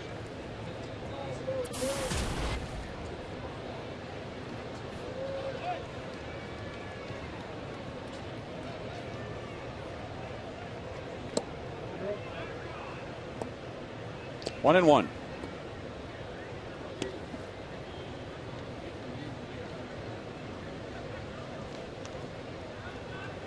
Octavio Dotel is pitching for his 13th major league team. That is a major league record.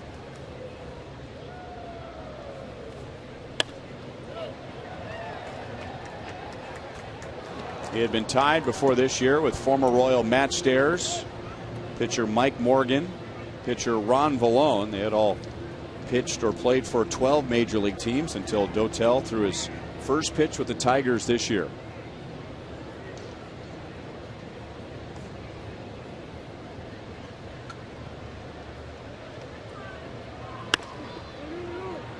Infante to the right side, and a close play with Dyson running hard. 2 down.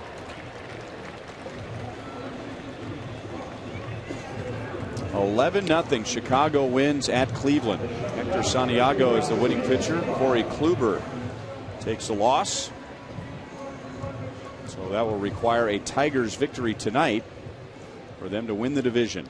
Detroit Tigers in the last 8 years, that goes back to the year before Jim Leyland, have the 4th most wins in the American League. And remember, this is a team 9 years ago that had 119 losses. 1 loss away from tying the major league record for losses in a season. And now one of the elite teams in the American League. Amazing turnaround.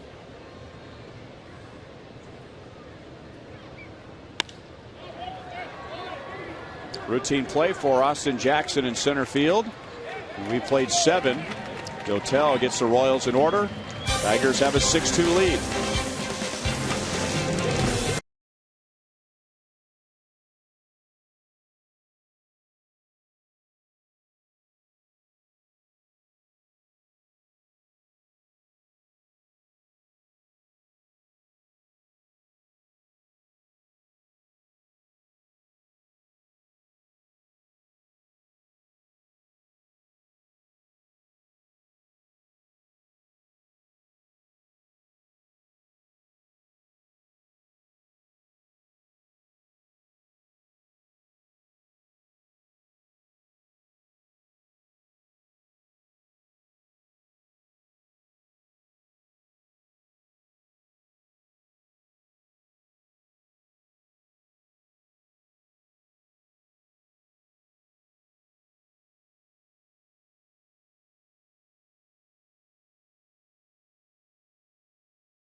At Kauffman Stadium, top of the 8th, Panera takes us around the league. The Yankees and Orioles entered the day tied for first.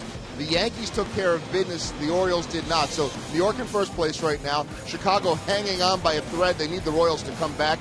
Only interesting story on the Toronto game is Joe Mauer and that batting average race with Miguel Cabrera. And we know the night that Cabrera is having other scores from around the league. There you see Baltimore losing. Tampa Bay still in the race. Texas trying to clinch third division. They got a little work to do. The A's trying to catch them. And then you see L.A. with some outside hopes of making the wild card. So still a lot of play, and we have no idea who is going where for the wild card playoff and the first round playoff matches. That'll play out over the next couple of days. All right, thanks, Joel. As Andy Dirks drives it to deep center field, and David Lowe in front of the track makes the play. Andy Dirks is 2 for 4.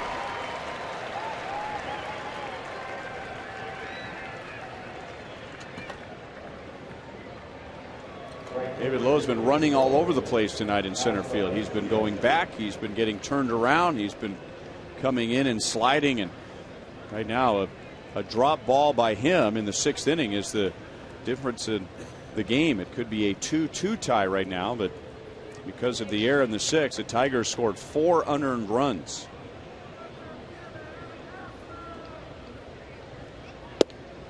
Coleman throws outside. Ball 1-2. Avisail Garcia.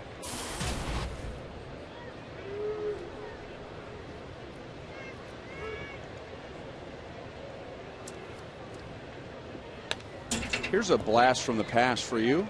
Okay. Brennan Bosch. Has there been a Brennan Bosch sighting? No. Did we see him once during that 4-game series in Detroit? I don't think so.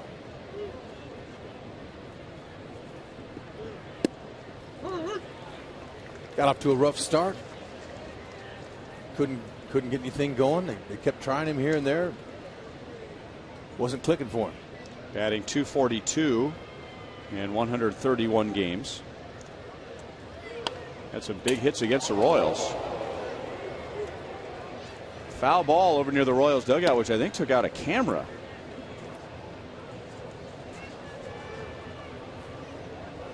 Oh no, it took out somebody's iPad.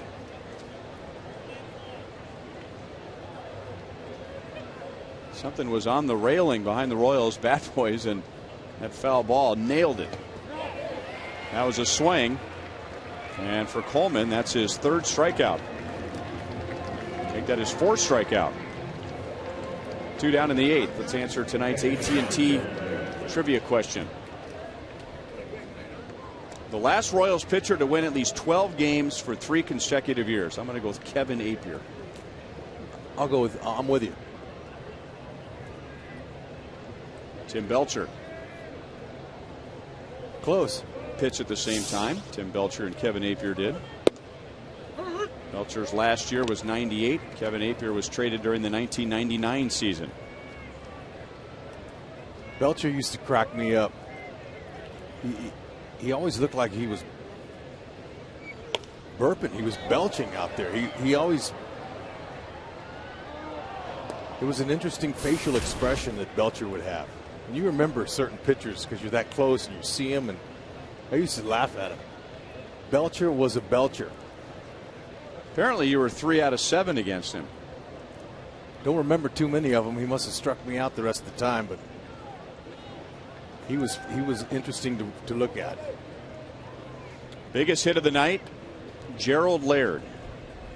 The Royals intentionally walked Avisail Garcia to load him up with 2 outs in front of Laird, and he delivered. He got a 3-1 pitch and drove it up the left field line to drive in Peralta, Dirks, and Garcia, completing a 5-run 6th inning for the Tigers.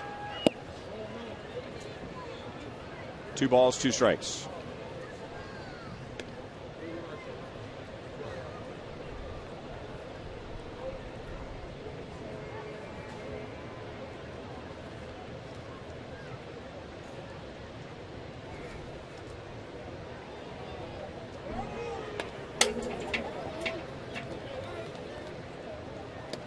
Coleman came on and finished off the 6th. He struck out Jackson, worked around a couple of hits in the 7th, striking out 2 more, and has struck out Garcia in this inning. 3 balls, 2 strikes.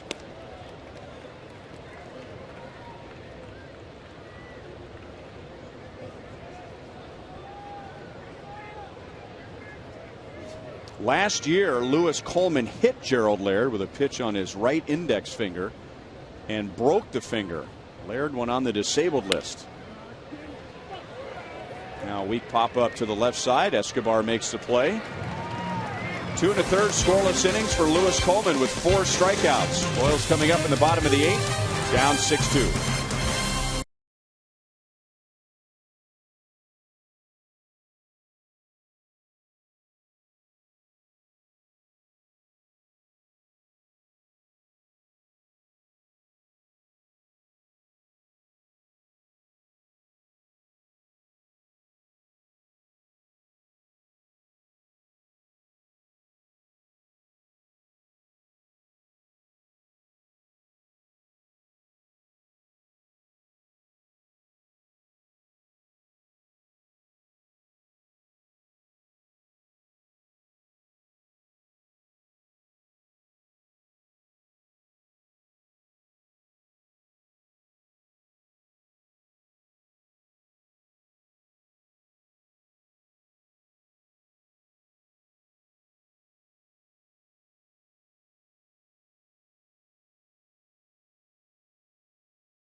Sixth inning and lead by 4 as we go to the bottom of the 8th.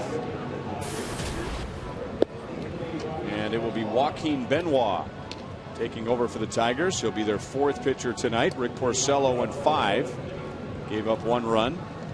Al Albuquerque went 1 inning. He gave up a run. Octavio Dotel pitched the 7th, scoreless.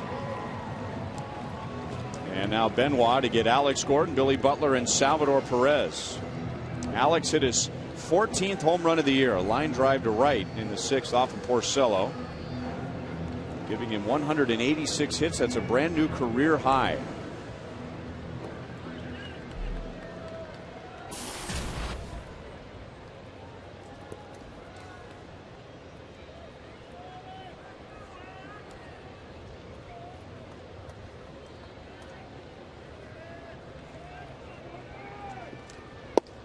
Ball 1 outside from Benoit.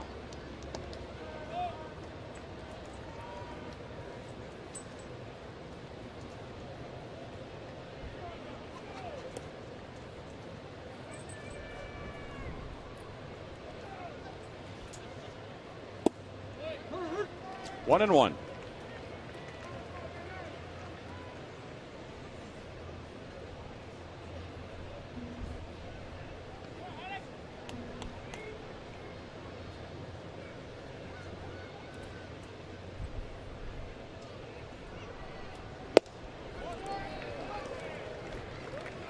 It comes up from time to time, a pitcher with a good arm, and they say you don't want to give up on a good arm.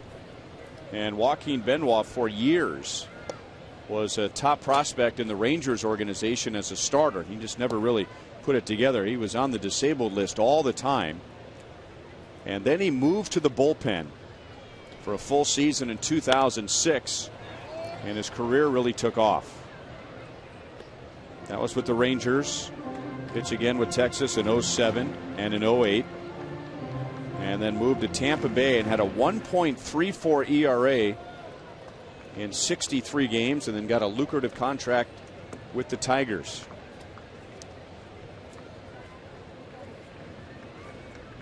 He's got a great changeup.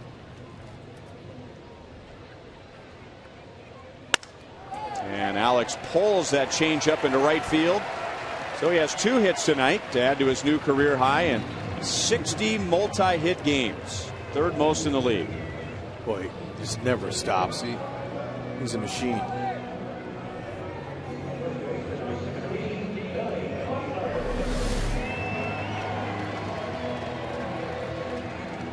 Yeah, the ball was moving away from him, but he went down out over the plate and got it.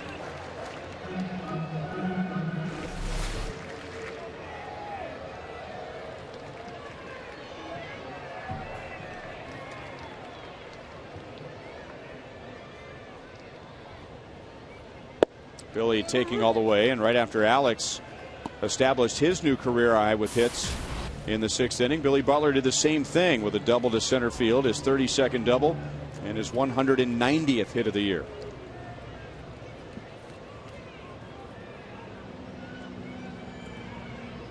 What a year. Billy previously had 189 2 years ago.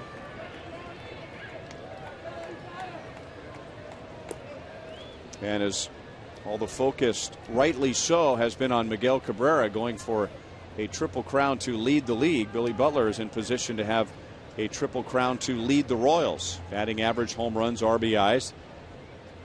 And that hasn't occurred in 9 years. Carlos Beltran was the last in 2003. Billy at the moment hitting .313, 29 home runs, 107 RBIs. Miguel Cabrera is more accomplished and he's more polished and more productive at the moment, but his style of hitting and Billy Butler's style of hitting comparable, combination of power, high batting average, using the whole field, and they have the same birthday. How about that?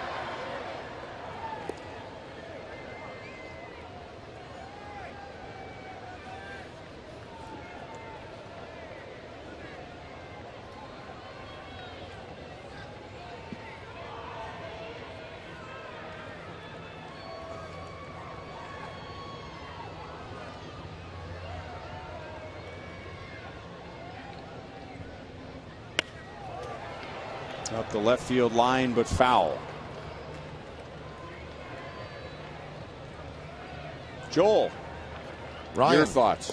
Well, it's interesting what you were just saying, because I was talking to Kevin Seitzer today, and I said, what's different about Billy this year? Because we've seen Billy be good every single year, but his numbers are even better this year. It's been a huge leap forward for him with the power. And he said it's been his hand speed, but it's been that he's kept his front shoulder closed, where in the past that front shoulder would leak and you'd see some pop-ups to right. Seitz saying, I'd have $1 gazillion. I'd be a gazillionaire if I knew the answer to fix that problem on every player, because it happens with most players. He said there are only a few in the game whose shoulder does not leak. We see the strikeout there. One, he said, is Miguel Cabrera, and he said it has rarely happened at all for Billy Butler this year. Another is Adrian Beltre. He said he has figured out that aspect of his game. You know, and that probably goes back to his upbringing. Billy has been taking regular batting practice since he was a little kid, and his father preached to him at a very young age the importance of hitting the ball up the middle and the other way. And most little league, high school players, especially big sluggers, they don't really learn to hit the other way until they have to learn to hit the other way. And they get to the higher levels and pitchers start to work around those big swings. Yeah, and the natural thing for a right-hander and a left-hander is to pull the ball. You want to jump out and attack it, and you usually are out in front. And then when they go away, your shoulder comes out. 0-2 on Perez.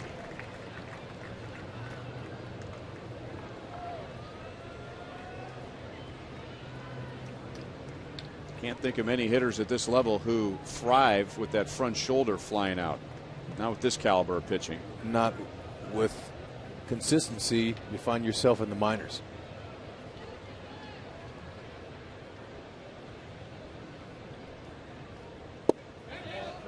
It's so hard because they spin the ball. They put sliders, curves, and all those go away from you, and your front shoulder likes to come out and fly open. So it's not an exact science, and it's really hard to do. It takes a lot of persevering and a lot of practice. A lot of time in the cage, a lot of time on the tee.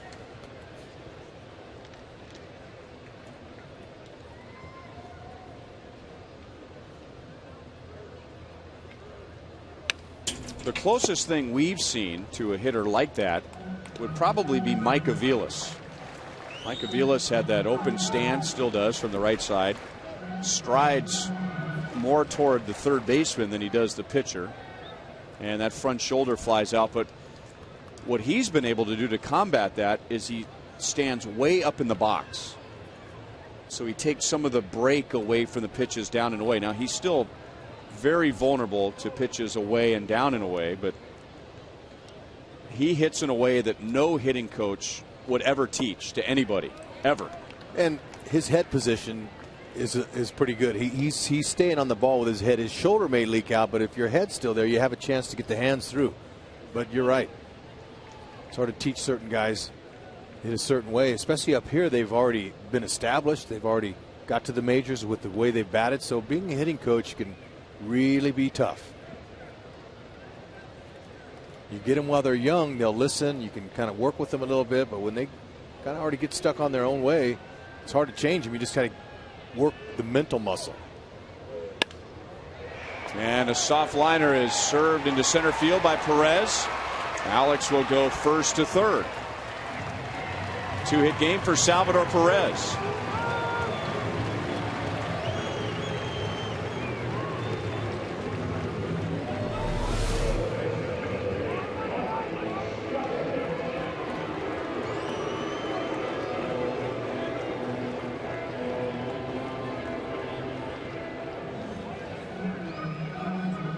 Gordon saw that ball take a funny hop on Jackson. He just kept going to third. There's the Moustakas antlers you were talking about earlier. And here's Mike Moustakas. 2 walks tonight, and he's popped out to third.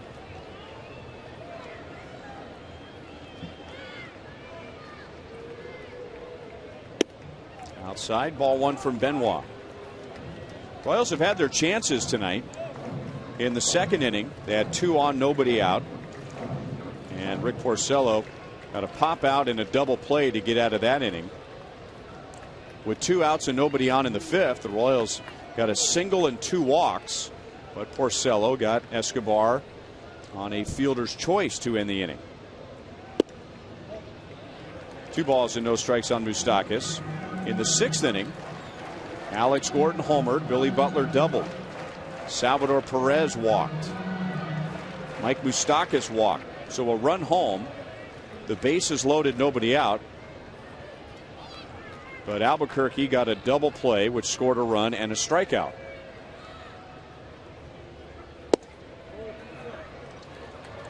And now 3 balls, no strikes on Moustakas. Benoit looked like he wanted that one.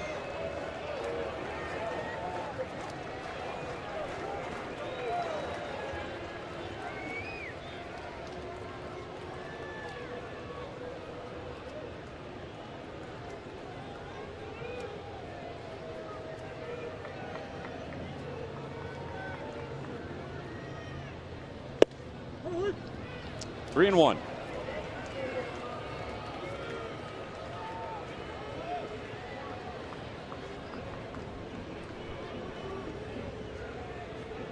And Joaquin Benoit, just like Al Albuquerque, 2 relievers before him, struggling with his control. He's 1 bad pitch from bringing the tying run to the plate. 3 balls, 2 strikes. That's what Moose is looking for right here. He's looking for something he can drive out over. Benoit, though, he'll throw a changeup in a hitter's count. Fastball situation.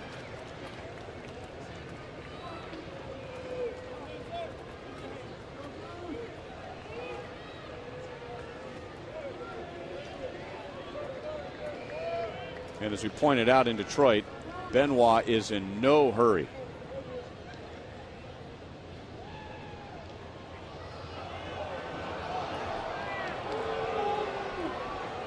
That was an outstanding move. I don't know how nobody was picked off on that play. Yeah. I mean, the intensity, the passion, It was all there. He didn't sell it very well.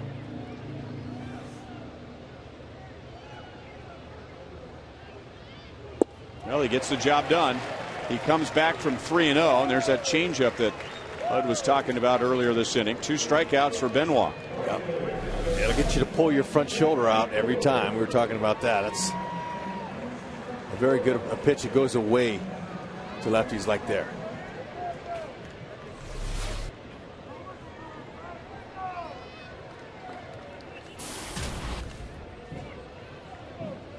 And now Jeff Francoeur with runners at first and third, 2 down. Francoeur is 0 for 3. And Benoit with a slider for a strike.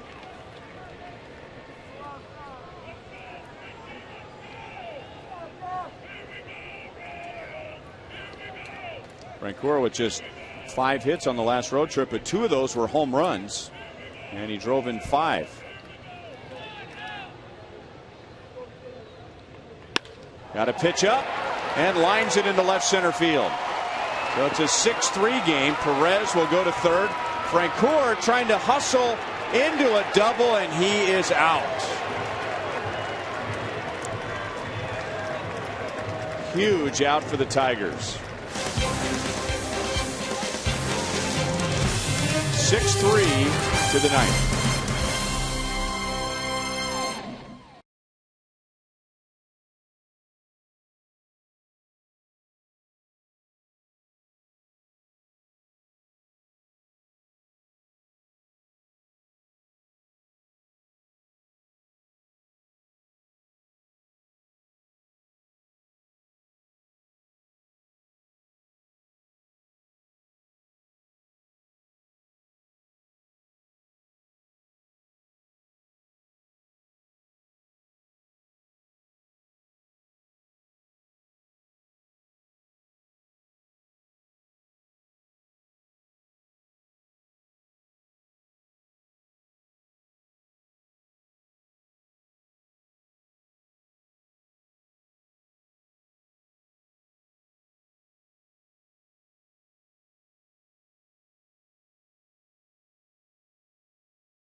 In the fall. Go to Royals.com/KCrew for more information.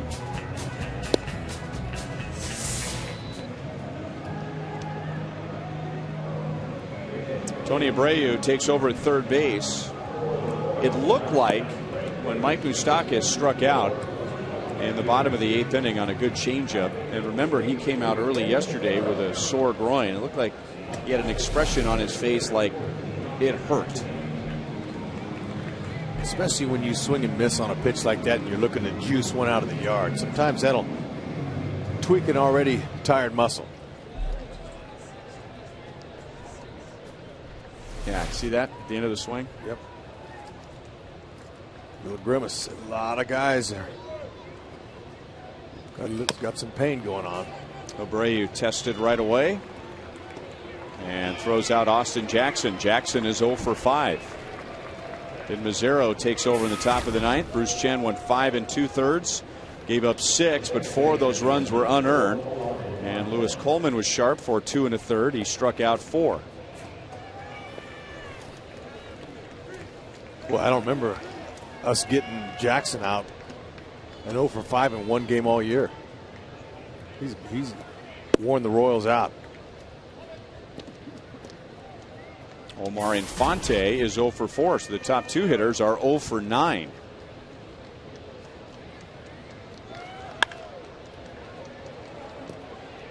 And if Alex Gordon makes the play, the top two hitters or Alcides Escobar will be 0 for 10, and they are.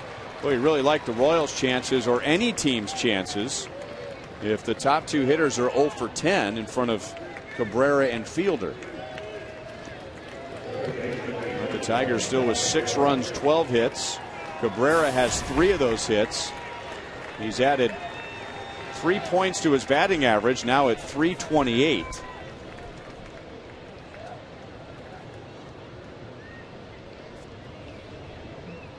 And he's got over 200 hits for the first time in his career. Got that with his first single of the night. He's got 3. Minnesota and Toronto, sorry, Minnesota and Toronto went 10 innings. Toronto won, and Joe Mauer went 1 for 5. So he's at .322. So a 6-point lead right now for Cabrera over Mauer.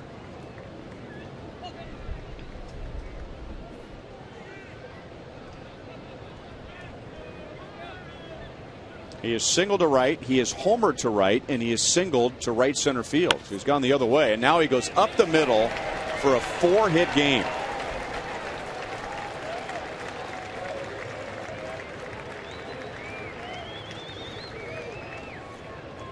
His home run, by the way, was his first all year against the Royals, and he only has 5 RBIs this year against the Royals. They've done an outstanding job containing him, but man, all of a sudden tonight, he's saying, I'm going to finish off this season here with what they hope is a division title.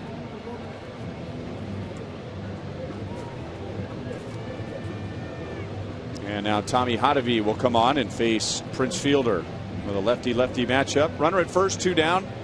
Royals down to the Tigers 6-3 in the 9th.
Man,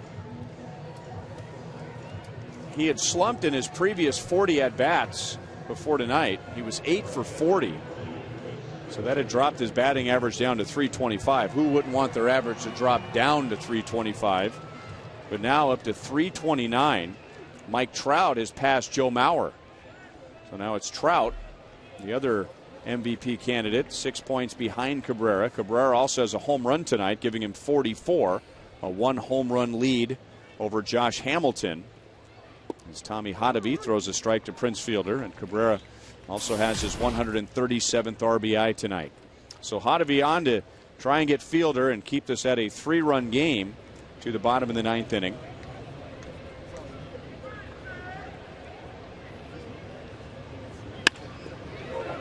Up the middle and off of Escobar's glove.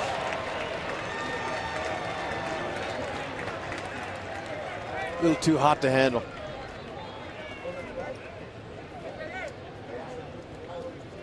Esky just misjudged it. like maybe he didn't open up his glove all the way. That hit off the mound, and therefore it was a short hop to him, and just went off his thumb. And that'll go as a base hit. So Hottovy came on to face Fielder, and now Aaron Crow to face Delman Young.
Nationally, where Washington has won the East, Cincinnati has won the Central, San Francisco has won the West. The Braves have one wild card spot, and now the Cardinals and the Dodgers duking it out for the second wild card spot. One pitch from Aaron Crow, and Escobar throws to first. Delman Young is out. The Royals used 3 pitchers to get through the ninth, but it's a scoreless ninth. 6-3 Detroit.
Goldberg, Jeff Montgomery getting ready for Boulevard Royals Live. Will there be champagne popping in the visiting clubhouse? We will recap this game, see if the Royals can come back, take a look at Bruce Chen's final start of 2012, and a couple of hitting milestones for Alex Gordon and Billy Butler as they set career highs. We'll talk about that, get you ready for Pfister and Guthrie tomorrow. and much more coming up on Boulevard Royals Live. Brian, I like this tweet earlier saying, T-shirt idea, Alex Gordon, glove of gold, hat of mold. That sums it up. That's really good. Sums it up. You would know, Joel. Trust me, I still smell it. Here's Jose Valverde. Now, Jose Valverde, he was booed quite a bit when we were in Detroit last week. He is 34 out of 39, so 5 blown saves. Not quite what he did last year when he went 49 out of 49 during the regular season. And he'll get David Lowe, Irving Falou, and Gerard Dyson. The Detroit Tigers have not gone to the playoffs in back-to-back years in 77 years. Now, I wanted to read that about 3 or 4 times. The last time they went to the playoffs, back-to-back seasons, was 1934 and 1935. Justin Verlander, part of that playoff team last year, more than a part of it. He was the Cy Young winner and the MVP. And the Tigers went to the American League Championship Series and lost to the Rangers. Rusty Kuntz was part of the 1984 Tigers World Championship team that beat San Diego. And in that exciting, decisive game, remember, Goose Gossage convinced Dick Williams that he wanted to pitch to Kirk Gibson. Kirk Gibson hit a home run into the upper deck. There's that great film of Sparky Anderson yelling to Kirk Gibson, he wants to pitch to you. He wants to stay in. Yeah. That was a big hit, but Rusty Kuntz actually had the game-winning RBI in that game with a sacrifice fly. David Lowe pops it up, and Peralta will call off Cabrera, 1 down in the 9th inning.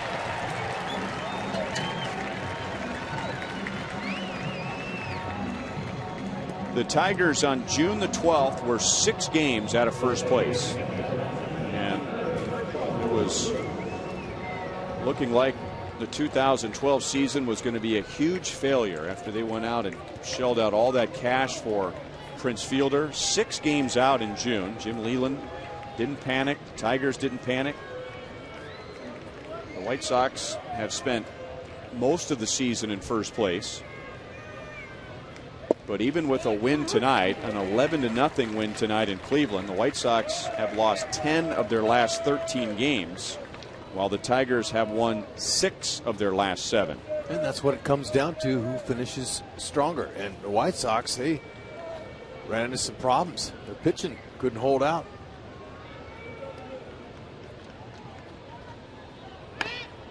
Falou bunts. Valverde's off the mound and hits Falou with the throw.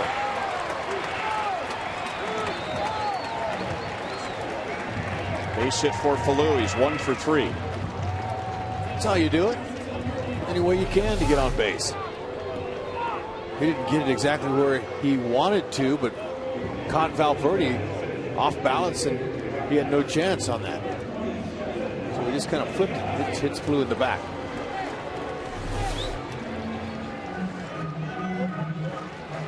Prince Fielder, you saw him pointing to the dugout, wanting to know where they want him to play, as Brian Pena will bat for Gerard Dyson. This will be Pena's 7th at bat as a pinch hitter this year. He's got 2 hits.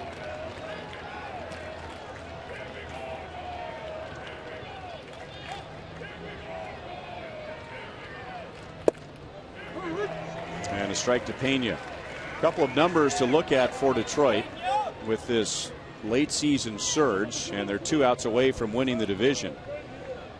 If you're a fan of the unbalanced schedule, more games against the division, the Tigers finished the year with 13 straight against the division, and right now they're 7-3 in that stretch. And with the top 2 teams in the division being the Tigers and the White Sox, Detroit went 12-6 against Chicago. And the White Sox, they might look back on what they did or what they didn't do against the Royals this year. The White Sox really struggled against KC.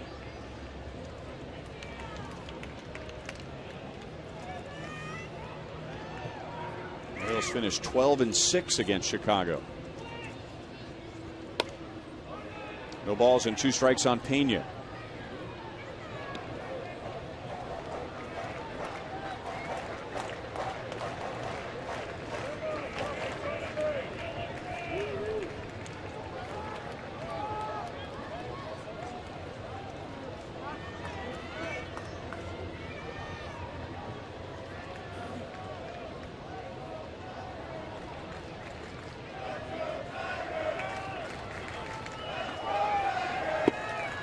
One and two.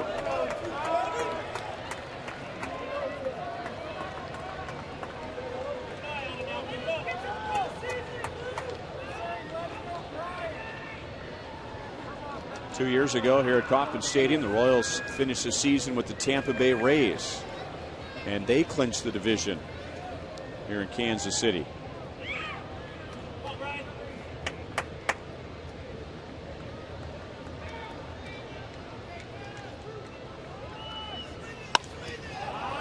Popped up again.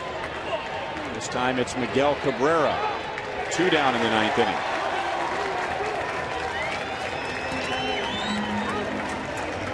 Yeah, nobody likes to see the other team clinch their division on your field. But you know what? Maybe this will be a little preview. The Royals can take a look at it and say, you know what? One of these days it's going to be us. Yeah, I wanted to ask you about that. I mean, that's kind of the old school thing to say is, oh, you don't want anyone to celebrate on your field, and that's true. But for a young team that hopes to be like the Tigers someday, in it year after year, it's all right to sit there and see what a big league celebration is like on the field. Could be a little extra motivation. Falou takes off. Tigers won't worry about him. Ball 1 to Escobar. Well, they were 33-36 against the Central in their own division, and they would have had a 500 record, but this last couple of weeks they kind of just went flat. The Royals did, but 33-36. I think these Royals, they believe that they can compete with a little bit of pitching help in the offseason and beat these teams. 1-1.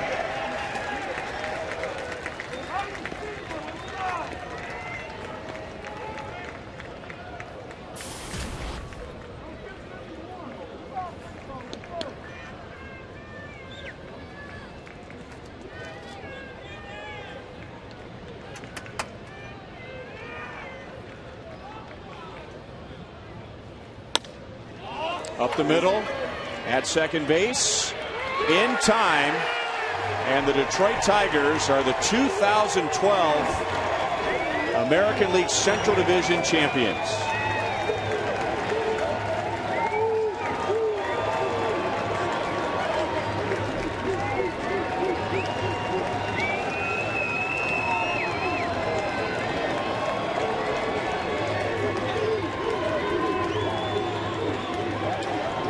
Dave Dombrowski, president and general manager.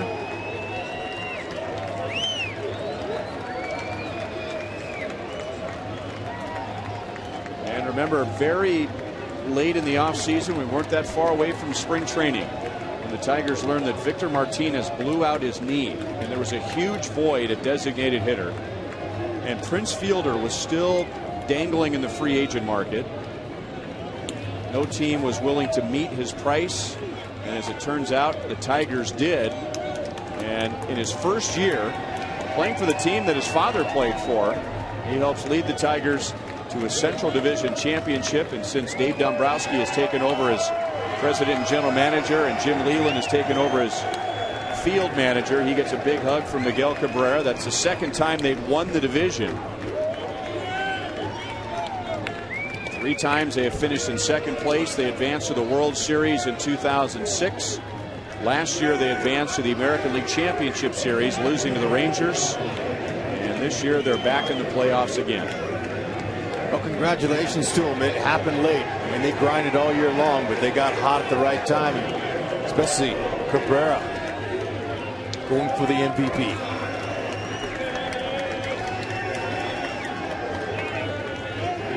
And if he is most valuable player in the league, Many will point to whether he won the Triple Crown or not. Others will point to he had a great month of September. So when the Tigers needed him the most, he was there. And Prince Fielder, who as a kid in his little Tigers uniform used to take batting practice at Old Tigers Stadium. Now he's a division champion with the Tigers. And Miguel Cabrera, in his quest for the Triple Crown, had a 4-hit game tonight, including a home run, his 44th of the year, getting his batting average up to .329.